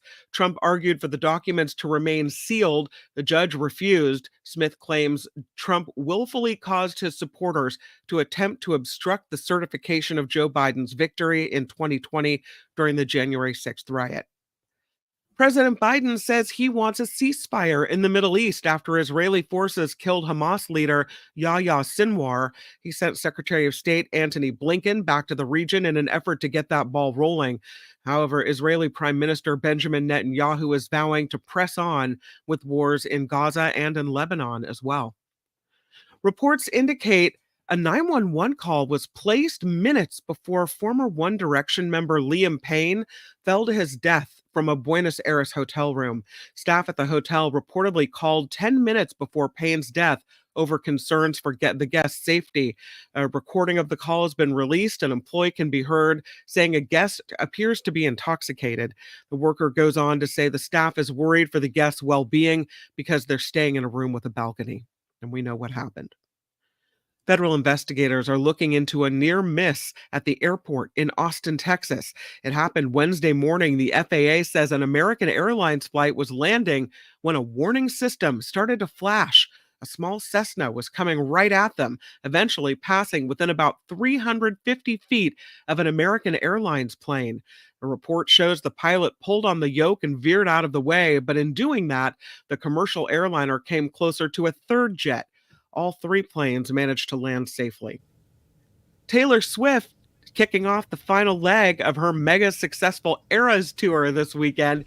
The superstar, singer, songwriter will perform 3 shows at Miami's Hard Rock Stadium. Then she'll head to New Orleans, Indianapolis, Toronto, and Vancouver to wrap up the tour. The trek has reportedly already grossed more than $1 billion. Yeah, with that number expected to reach more than $2 billion when all is said and done. Nearly 26,000 Californians are waking up in the dark.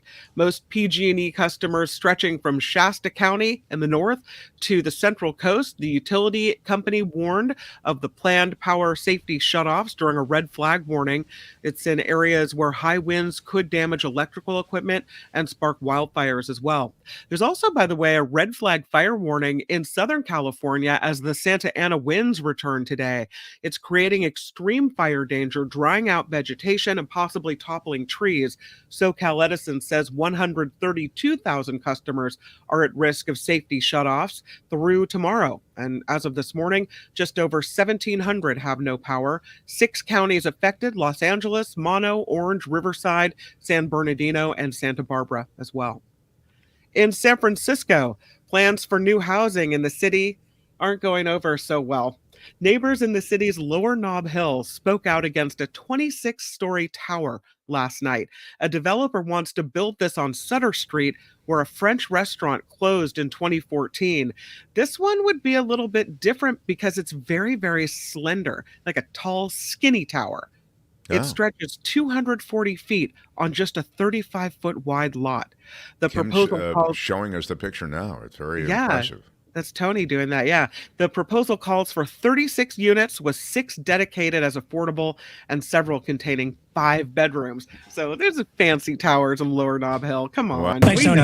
Tony, would you relocate to Lower Nob Hill? Maybe give up your pool and your world in the Southern California, your big banging life with all of your room and your arcade games that you set up there in the garage. And you think just for a little... I don't live in cities. The urban life is not for you, is what you're telling me? Never. Oh, okay. Even suburban life is a little, sometimes I could be a little farther away would be fine. Wow. You see yourself ultimately ending up in some desert community, just a handful of you all kind of living off the grid. Is that the way it's going to go, Tony, with you? Thanks, Tony. Handful? I don't want to associate with people. So, no. So even fewer than a handful. Wow. Okay. Oh, now it's all coming together. Anyway, so Tony's not going to be a tenant in that building. He doesn't seem like he's going to have ownership in Lower Nob Hill. Lower Nob Hill, very nice. Yeah. Very nice. Wow. Yeah. Lastly, this is the story of my life. Nearly half of Americans forget to cancel a trial subscription. That, according to a new survey from CNET, data shows streaming video platforms are the most common for users to pay full price after just trying them out. The tech publication noted that millennials and Gen Zers are the most forgetful when it comes to unsubscribing. This comes as the FTC recently announced plans to help make canceling a digital subscription just as easy as it is to sign up for one. You don't have to jump through all the hoops to get rid of it. I mean, it is true that you forget to unsubscribe. Yeah. That's with our whole point. That's how they get you, you know? Yeah, exactly. It's this brutal. report is sponsored by Tenuta Vineyards in Livermore. They have the I Love Lucy grape stomps going on. As a matter of fact, they've just added a couple more dates in November. And Rich out at the winery had a very special guest pop through last. Hey, happy 2-year anniversary, Mark Thompson, Kim, happy Albert, anniversary. Tony. Thanks, Tony. And Heather was here with her friend Sharon, and they were grape stomping this bin right here. I'm sure that Heather will send you a video that I took of them earlier today. Would you like to say something? Happy anniversary. Well done, guys. Yes. Love you guys. Love the show. Friends for life. Love that. Heather is my darling co-host on my podcast for so long. For years we did it together. And it's so cool to see her. And she lives in the Bay Area on the peninsula and is just... it makes me smile every time I hear her voice or see her face.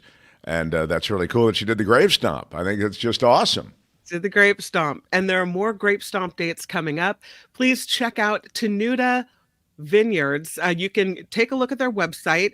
You can also, by the way, get your exclusive Mark Thompson Show 10% off.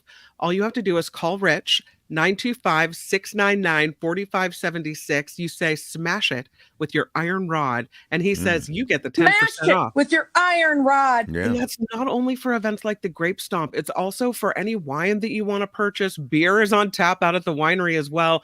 And you saw the video there, if you're watching instead of listening, about the grape stomp. You can see how beautiful it is in the background there. Really, really nice. You can also email Rich at tenutavineyard.com and type in smash it with your iron rod and get that discount as well. Yeah, I'm Kim McAllister. My favorite people are winemakers. Cheers. Yeah, that's There's right. our new favorite Norwegian.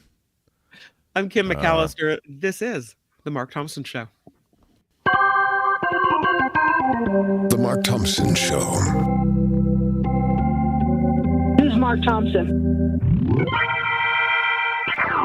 What a thrill to be in San Francisco, our 2-year anniversary. I've gotten some great emails from many of you. Thank you, everybody who has taken a moment to drop an email and kind of say hello. It is a fact that we get a lot of information and a lot of great stuff from you in the email. The email is themarkthompsonshow@gmail.com. So it's kind of easy to remember. Just put the instead. You can't. It's not Mark Thompson Show at Gmail. It's the Mark Thompson Show at Gmail. And I was going to relate one to you. I told you about the Virginia voter suppression stuff that's going on there from our Virginia listener. And the other thing I was seeing is that Debbie in Idaho is campaigning for essentially open primaries there that haven't existed, I guess, for some time. So with open primaries, you then don't have to have a party affiliation to be able to vote in the primary. I mean, this is one of the problems with this two-party system, essentially, that's set up. You're a registered Democrat, you vote in the Democratic primary. You're a registered Republican, you vote in the GOP primary, et cetera. And so they're looking for open primaries in Idaho, and I guess there is a proposition on board in Idaho where Debbie lives, and she's been a listener of KGO and a listener viewer of the show for a long time, and she's working to see to it that open primaries are the law of the land in Idaho. So there's a lot of that we're getting from those of you who are in different communities nationwide.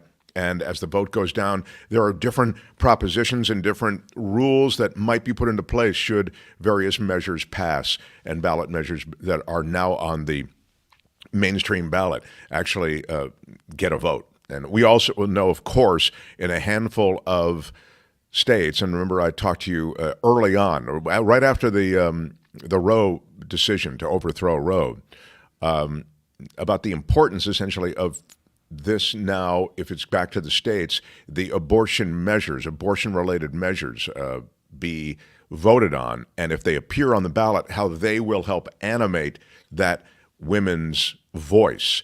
And the women's voice in America, it should be animated, it should be loud, and unless it is recognized, they will continue to take away the rights of women. And so right now we've seen it already at the federal level, and I think we'll see it at the state level. We've already begun to see it at the state level, of course, but it will get even worse unless many of these measures are passed nationwide. So I love that those exist as well. All right, I've delayed long enough, so I will quickly... The Mark Thompson Show. It's very exciting to have seen this guy in the flesh in San Francisco. He writes for The Voice of San Francisco. He's written for the San Francisco Chronicle. He is a talented writer. He's written scripts and he's been a script doctor and he's a master editor. But his real superpower is knowing music and knowing movies and streaming entertainment. He is the culture blaster and he comes and goes on a rainbow. The great Michael Schneider, everyone. How about it for Michael Schneider? The culture blaster. How are you, culture blaster? Hello again, Mark. We had the great fun of getting together last night at happy hour at a hotel bar that is legendary. It's the Pied Piper Bar, which features a beautiful mural that is the painting The Pied Piper by the great Maxfield Parrish. The glowing California light that comes off that painting is, it belies the fact that the Pied Piper, I think, wasn't he German or something? What was he doing in Cali back in the day? But that said, we were there with our pal, Alan White, and it was great fun. And, I'll see you back in Los Angeles soon. But for the time being, I'm here in SF. Now, look at Tony rallying a picture of the Pied Piper Bar. Well done. I know. And there's that Maxfield Parrish poster for those of you that are getting the video feed. You were talking about party affiliations earlier, and my party affiliation is the Fun Party, and we go all night long. And that doesn't change the fact that we have an important election coming up. And to that end, tonight is the Hunter's Moon. I live my life according to the full moon. Everybody who knows me knows that. I mean, I get bummed out at the blue moon. I howl at the wolf moon. I get hives during the strawberry moon. But tonight is the Hunter's Moon, and right now I'm going to start. I think, to be pure, it's the Hunter's laptop moon, isn't it? I think that's what. What? I'm sorry, I couldn't resist. Go ahead, Michael, please. It might be, but honestly, hey, dude, I get my lab work done at the blood moon, so don't even. But I wanted to say that I'm hunting votes. I did my mail-in ballot. I voted this week here in the Bay Area, and I encourage everybody to get out there. Oh, there you are. Look at Michael holding up the I voted. That's very, very impressive. Well, it's legit, man. I want people to get out there and let their voices be heard. Anyway, speaking of course, that is a damning non-answer. Okay. Speaking of being heard, let's go briefly into the new movies this week. There's nothing really earth-shaking. Go ahead. Nothing. Would you let Michael Schneider talk? Stop hitting him with drops. Go ahead, please. Listen, I can't control you people. I can't. Okay, if I had my hands on the dial. What do you have for us this week? Go great. All right, let's kick it off with the sequel to the horror movie, which I thought was incredibly clever, albeit a little abstract in its concepts. Smile. It's called Smile 2, very original, and it's done by the same writer-director Parker Finn who did the first movie. And in that movie, some kind of amorphous demon that forces people to smile passes a kind of infection along from person to person where they kill themselves, and the next person who sees the killing gets infected with the demon again, and of course eventually has to pass on this sort of demonic virus that forces people to smile and kill themselves. So what's cool about that it was clever, even if it was a little abstruse, but what's good about Smile 2 is it not only continues this franchise that seems to be aborting on the part of Parker Finn, but it also takes on the music industry, the perils of fame, and it does so using a young woman who is a massive pop star, and think, Lady Gaga, Taylor Swift, that sort of person. This is a global pop star named Sky Riley, played to a fare thee well by Naomi Scott. By the way, she's my favorite new scream queen. Her terror and peril. Oh my God. I ate it up with a big spoon. And in any event, due to circumstances beyond her control, she goes and visits a drug dealer who has been infected by this. She's sort of desperate to calm down. She has pain after an automobile accident. She's trying to get through her big comeback tour. And unfortunately, the dealer has the smile virus. The way these people kill one another, Mark, it's absolutely amazing. And there's all these. You wait a minute. You smile at the person, they see you smile, and now they are infected. And as they smile, and you see them smile, they kill themselves. And when that happens, you're infected with the virus, and you're either going to pass it on at some point over, 48 hours. Again, it's a little unclear. The rules of this particular demonic possession, kind of unclear, and yet you're carried along with it. One of the nice things about Smile 2 is what it does in terms of showing the desperation and the heartlessness of the entertainment business, which is supposed to be about joy and, connecting with your audience and whatever. But, oh, my God, the way the tour producers and the record company treat Sky, despite what is obviously her problem. And she has a stage mom running the show, a woman played by Rosemary DeWitt, who's always been a solid actress in anything she does. In this genre, this was damn good. But honestly, Mark, knowing your, weak stomach for gore, I don't know that this is for you. It's not the gore that gets me. Although that does sort of on some level, but it's the scare. I don't like to be scared. Is this scary? It sounds like a psychological thriller a little bit. Yeah, there are jump scares, but there are some very creative suicides here where you're like, what? And she starts hallucinating. And it's nuts. But kudos to Naomi Scott for getting in there, hammer and tong. And by the way, she sings the original material that sounds, I thought as I left the movie, what hath American Idol wrought? And yet, this performance on her part, whether it's singing or screaming or being doped up or miserable or arguing with her mom, the manager, solid, baby. It's in theaters, and again, it is the sort of thing that'll play well at home, and it's a genre thing. And if you're not a horror fan, this is not for you. But for the rest of us who do get on board the horror train, woo woo, It's Halloween. I mean, why? It's good for you. What else do you have for us, So Great Culture Blaster? Well, let's see what else comes up as I shuffle the deck, because, yes, really, that's what it's all about.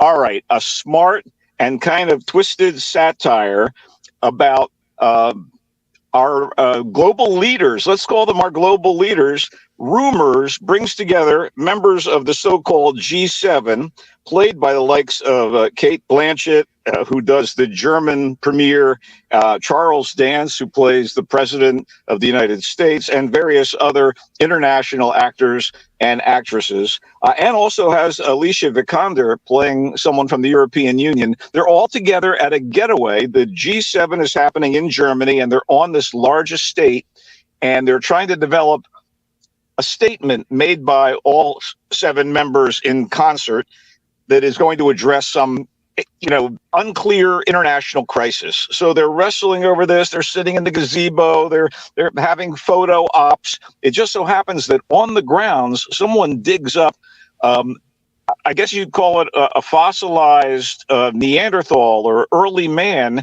and they make a big deal about being present at this archaeological find. And then things start going bonkers. And it's funny.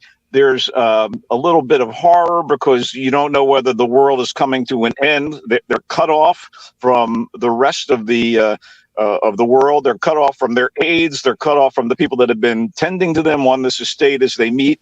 And things get crazier and crazier. And these people have known one another for quite a while, so they have some kind of interesting interactions. There's a little romance between the Canadian Prime Minister and the UK Prime Minister, played by Nikki Imara Bird, who's a really fine actress. It was really clever and really cool and in my wheelhouse. I don't know that everyone will get on board, but I thought it was damn good. Rumors, by the way, was co-directed by the wacky Canadian director Guy Madden with Evan Johnson and Galen Johnson. It was a three-headed director situation. And I think as someone who's interested in international affairs and politics and stuff, this would be something you'd want to watch, Mark. It's kind of wacky, but I thought it was very, very cool and very clever. And it's also about how our governments fail us when push comes to shove at times. So anyway, Rumors get the, yeah. It gets the thumbs up from me. Wow. Okay. What else do you have, a great culture blaster? Well, Mark, I do have a movie that I think it is worth checking out as well. By the way, just to be clear, both of those movies you just were talking about, Smile 2 and Rumors. And by the way, Rumors is spelled the British way, right? O-U-R-S. Yes, it is. Because Canadians are involved, of course. Oh, Canadians, of course. That's the reason. If Canadians are involved, you know they're going to spell it the British way. That's the nature of the beast. Both those films are in theaters. Yes, indeed they are. Although Rumors is in select theaters, as we like to say, whereas Smile 2 is opening wide, nationwide, and all around the world, I assume. Okay. Let's move on. This is a film that I think a lot of people will relate to. I thought it was pretty decent, and it stars the wonderful, ever wonderful Michael Keaton. It's called Goodrich, and it's about a guy who runs an art gallery, an art curator, and all-around art lover named Andy Goodrich. He works in Los Angeles, and he's on his second marriage, and he has a daughter from his first marriage, who is played, by the way, by Mila Kunis in a beautiful and measured performance. She's pregnant. He's dealing with that. But he also, again, has a second wife, and that second wife has gone off the rails. She checks herself into rehab, leaving Andy with their two twin kids, 9 years old. You know, again, even though he's an older man, it's his second marriage, and he's forced into being a decent father, which apparently he wasn't to his daughter by his first marriage. So this is all about the interrelationship between Andy and his family, both families, his reluctance to fully embrace his son-in-law, his fear about being a grandfather, and also his neediness in the face of losing that second wife who's been like a pillar for him, although apparently he's so wrapped up in his work, he doesn't really take care of family business as well as he should have. Being forced to take care of the twins brings out the father in him, as has never been the case. And obviously his daughter sees that in her time of need, being pregnant, and is a little resentful. It's a very measured and smart look at family interaction, and the way, you know, people kind of justify their activities and their inability to kind of give all of themselves to their family members when that might be the best way to go. And I thought it was well done.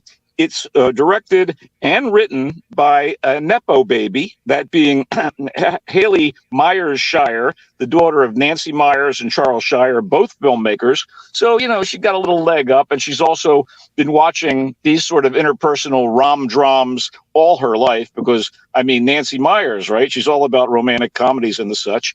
And she obviously learned by being there and watching. This is her second feature film as a writer-director, and I thought it was solid. You know, it's tough for me to go, okay, you know, legacy child, this was well done, but this was not bad at all. And I think that of the three movies here, this is the one that maybe has the widest potential appeal.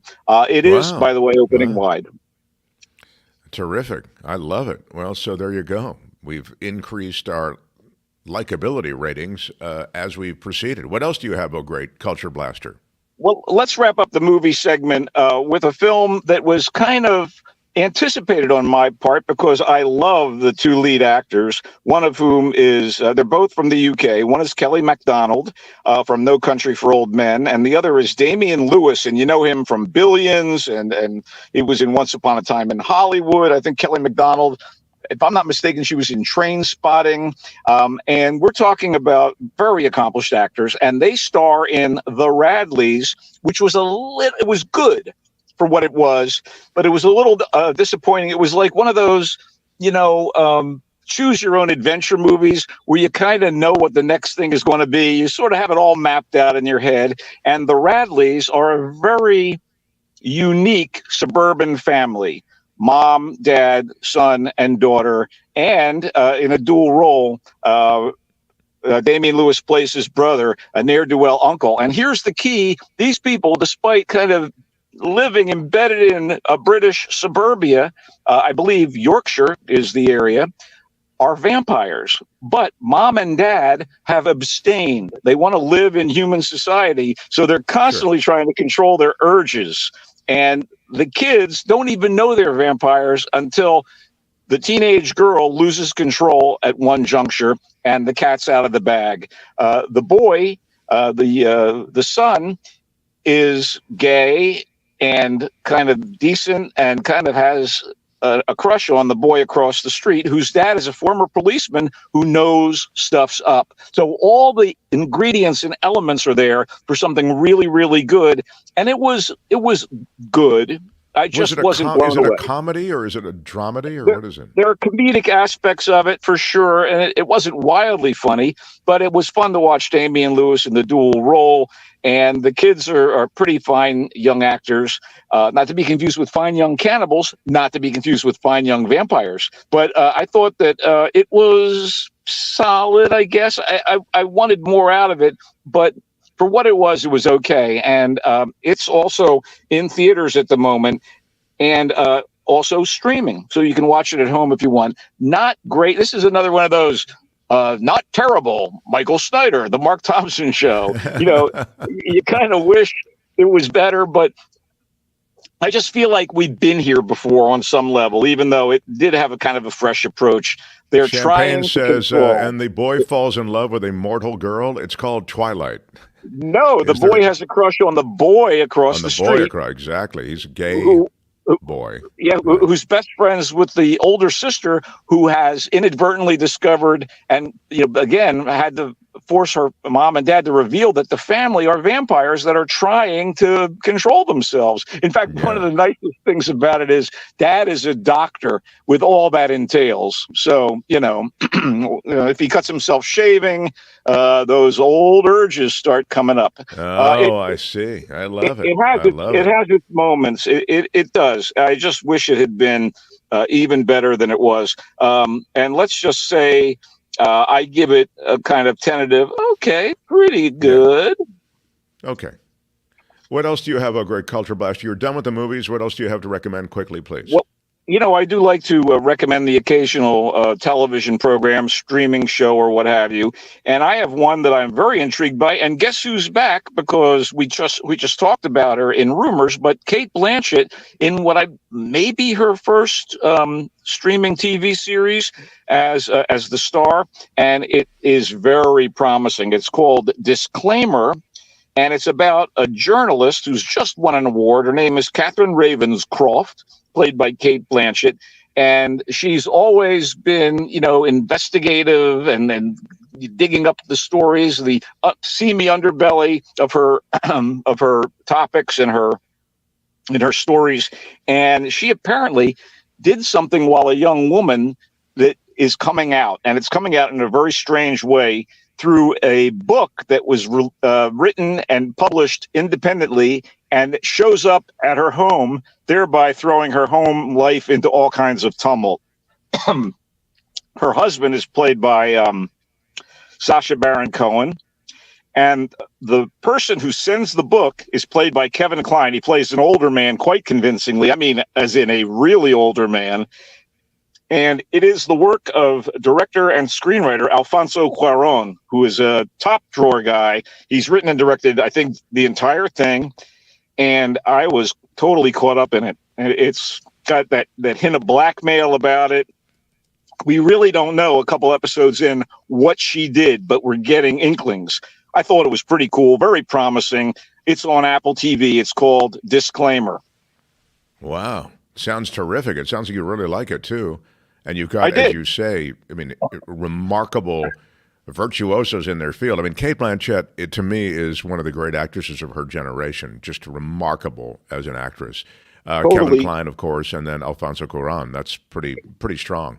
Pretty group. It's a little daunting, Mark, to see Kevin Kline play what appears to be a doddering old man, an academic who's been kicked out for, I think, potentially pedophilia from his gig, and now he's devoted his life as a widow to bringing down Catherine Ravenscroft, even if it destroys her marriage and humiliates her already balky son. It's a very well-made thing, at least as far as the first couple episodes go. Very promising. Can't wait to get into it. Oh, sorry. One more. Go ahead. All right. One more quick note. I do want to say before we sign off, I know you want to do a little recapitulation, but we're running out of time. I do want to say that tomorrow in San Francisco is a big deal. Music City SF, the hub of live performance and recording studios, has their official grand opening, and I'm really excited to be there. And it's I've been a couple times. It's soft openings there, and it is really something, a real boon to the local art scene and music scene. Music City SF. Big thumbs up. I have to say, I wish we were going to be here to see it, because we had the guy who was the real prime mover behind it. We had him on the show. I think he was on the KGO show. And Music City SF is going to be terrific with performance spaces and all the rest. I'm really excited to hear what you think, and I'm excited that you're excited, because it is something exciting in the world of music and the world of San Francisco. So very good for you. It's our pal, singer-songwriter Rudy Colombini. He's the mastermind behind it. He basically raised all the funds. He's kind of, the creative force behind it. And he's also the lead singer of the unauthorized Rolling Stones. And they are a blast. I don't know if they're playing tomorrow, probably, but he has his own album of original material out right now, and we're looking forward to that. And I wish you were here too. But that's it for me. Disclaimer is the offering that is on Apple TV. It is Cate Blanchett and Kevin Kline. You heard him. Alfonso Cuarón is a director, and it is something really special. He likes it.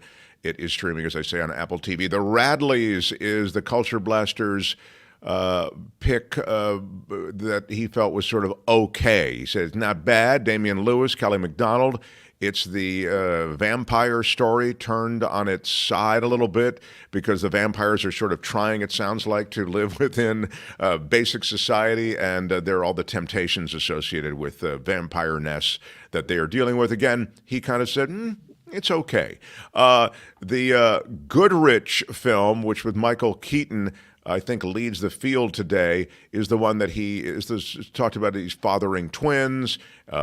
It's his second marriage, and it's sort of the demands of life is what I got from you, Culture Blaster, around Goodrich. And you felt that was the pick of the litter, sort of. You really liked that movie. I think for the Mark Thompson Show audience, it would be. But again, horror aficionados are going to get a big kick out of Smile, too. And honestly, it's smart, it's insightful, and it's kind of dryly satirical and humorous. Rumors, the other Cate Blanchett offering about the members of G7 facing a potential apocalypse. I thought that was pretty good. That was really my kind of movie, too. It's not a bad movie. So it's between Goodrich and Rumors. You can only see one. Which one is it? The Goodrich Rumors. No, I have no idea. Rumors of Rumors Goodrich is the other one. Anyway, so so I said it's kind of the pick of the litter. It sounds to me like he's saying, well, no, actually, Rumors, if you're up for that kind of thing, he really liked it. It's that the G7 is meeting. They've made an archaeological find. You heard Michael talk about Rumors.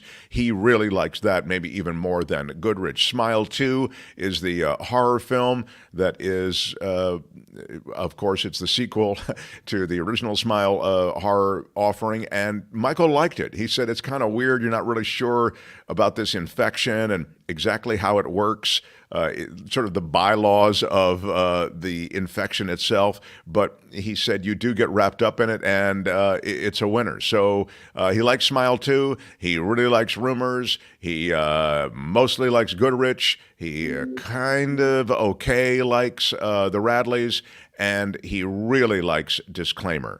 That is the summary of the Culture Blasters offerings this time. What is it now, Mike? I'm never this positive, Mark. I don't know what's wrong with me. I want, in closing, a quick note about the Niners, if you would. They're playing a They're very, facing, very tough game. 120 or so on Sunday at Levi Stadium. They have a rematch with the Kansas City Chiefs, who beat them thanks to the refs and a few other miscues on the part of the Niners in a Super Bowl the Niners should have won going away. This will be interesting. This will be a litmus test on some level. And at 3-3, they really need to win this to stay above 500. And it's never an easy task against Mahomes and Andy Reid. It's not, oh great culture blaster. What a Renaissance man you are, covering sports, the arts, music. It's remarkable. I'm crippled sometimes by your knowledge of so much, and you speak French. What an extraordinary guy you are, culture blaster. Yeah. I'm just glad that you make time to come through our world every Friday. TheVoicesSF.org is where you can find more of him. He is the great Michael Schneider, and he comes and goes on a rainbow. I do love you. Michael Schneider, everyone. Thank you, Culture. Fare thee well. Fare thee well indeed. Wow. The Mark Thompson Show. It has been one of those shows. We'll show you the result of our poll at the end of the week. Who really had the best week politically after all the interviews and pulling out of interviews and canceling interviews that Trump was doing interviews that Harris was doing, showing up on Charlemagne the God and showing up at Fox News. After the interviews and the town halls, who won this week? Harris got 91% of the vote in our poll. Trump, 4%. Neither, 5%. We'll be ending the poll now, but I will remind you this is a highly scientific poll, incredibly scientific and representative. And after the interviews, there you see it. The poll is complete. 671 people voted. The elite of the internet voted. And how does the internet work? It I don't know. is in. Harris wins. And I'm told, I'm just getting this news now, that both sides may just abide by our poll and that Trump will concede to Kamala Harris as the winner of the, yes, because she did so well in our poll. It's extraordinary. I'm surprised by it as well, but apparently it indeed is the truth, and take it to the bank. Do I have anything to do before I say farewell, Tony? I'm sorry that I feel like I didn't, I don't know. We did our best from San Francisco, our live remote. We're back in our home studio on Monday. And here now, Tony shares with us some that's Peter Newton with a $5 super chat. The 80s was when Trump last had a full head of hair, so that is where he continues to live. Yeah, he really does live in the past. Our darling, perhaps a future president is, he's dancing it up. Wow, the hair really looks, speaking of hair, just sorry about that. And puffy and, I needed a spray and I didn't take care of it. It's a rough night in San Francisco. We understand. Rough night in the city. Yeah. Please talk about 45, says No Contendo, and on Fox and Friends this morning. I didn't see it. That's maybe why I didn't have a chance to talk about it. Kilme tried to cover for him repeatedly. They guided him to sit geriatric movements. Fox and Friends finds a black guy to put on TV when Trump wants black voters. Black guys on stage, crazy. I didn't see it. I'll tell you what I'll do. I mean, it was happening kind of as we were getting the show together, I guess, and I will go back and find it, and we'll talk about it on Monday, I promise. So I didn't see it. So based on your summary, it will be a delicious thing to watch, but also worth commenting on. We go to Norway for this comment. Asbjørn Knudsen.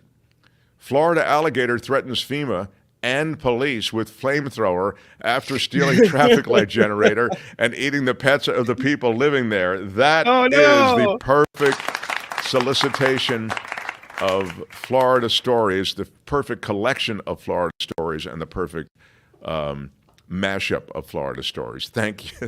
Thank you. For that. No Contendo with a $5 super chat says, please interview Aaron McGruder or the voice actors. Too much in politics not to bring back the Boondocks. Oh, yeah, that's right. That comic. Clarence Thomas equals Uncle Ruckus. I didn't read the Boondocks enough to know that reference, but sounds like you're right on. Will Joe Rogan be an honest interviewer with Kamala Harris? Ask Asbjørn Knudsen with a 20 Kroner super chat. I think she could actually do pretty well with Joe Rogan. I'm not sure I don't know what honest interviewer means. I don't think it's a setup interview. I mean, I think he could do well to have her in, and she could do well to take that interview, but I don't know. He certainly has a bias. I think he's a Trump supporter, but I'm not sure of that. Are reports that bus driver assaults are true regarding Coachella? No Contendo asks. I don't know that they assaulted any bus drivers. Do you know anything on that, Kim, on the Trump rallies that we're trying to get out? I haven't heard about it. They couldn't get out. I talked to someone whose wife actually went to the MAGA rally. I have many MAGA friends. I have many MAGA people in my family, like we all do. It's wild. Anyway, my friend, his wife was there and was all excited. They got there super early. They were in the heat. It was in the 90s that day. This is earlier this week, as you know. I think it was Sunday. And the arrangements they made, that the Trump people made to bus people in, were not matched by, of course, arrangements to bus people out. So the Trump shuttles never came back and picked anybody up. They got what they wanted. They dropped people off. They showed up. They screamed, Trump 2024 or whatever, and that was the end of it. And he said that his wife had to walk 2 miles to get back to the car. Yikes. My favorite people, winemakers. Cheers, says Osborne. Yeah, it was great to have them in. Thanks for the kroners. I'm putting those kroners right in my kroner bank. The show started up a little kroner collection plate based on our one Norwegian viewer. So thank you. Let's go Dodgers. Close out the Mets today, says Luis. He's our Southern California viewer. They're like one game away from the World Series, right? Right, exactly. Yeah. It's hard to find Dodger fans here in San Francisco. No, we don't care. Yeah. West Theory with a $5, but still, Luis is a friend of the show. Yeah. So go get him, pal. Go get him. Wes, thank you for the super sticker and a big shout out. To everybody who supported us today. Appreciate all the support, all the likes, all the shares, everything. Back in our home studio on what will be Monday, I think. And I'm looking forward to another interesting week. We also have a special guest, I think, Monday. I'm trying to think who it is. Maybe it's Andy Fracknoy. I can't hear you. Maybe. There you go. Oh, it's was it Andrew Fracknoy who's going to join us on next week? I believe. Yeah, maybe it's Wednesday. We do have it. Yeah, we have Andrew Fracknoy coming up next week, and Gary Dietrich will be here on Monday. Courtney will be back as well. Yeah, I think I have super loud music. Is kind of what I'm getting. But very loud. Is it? I don't know. Does this help? If I do this, does this help? Does this turn it down at all or not? No. It turned you down as well. Oh, does it? Oh, I see. I Global. Yeah. Well, I will be back and we'll work out all the details when I get home on Monday. I'm Shadow Stevens for the Mark Thompson Show. Bye-bye. Thank you, everybody. Thanks, Tony. Thanks, Tim. Bye-bye. Thanks, everybody who shows us love. Till Monday. Bye-bye.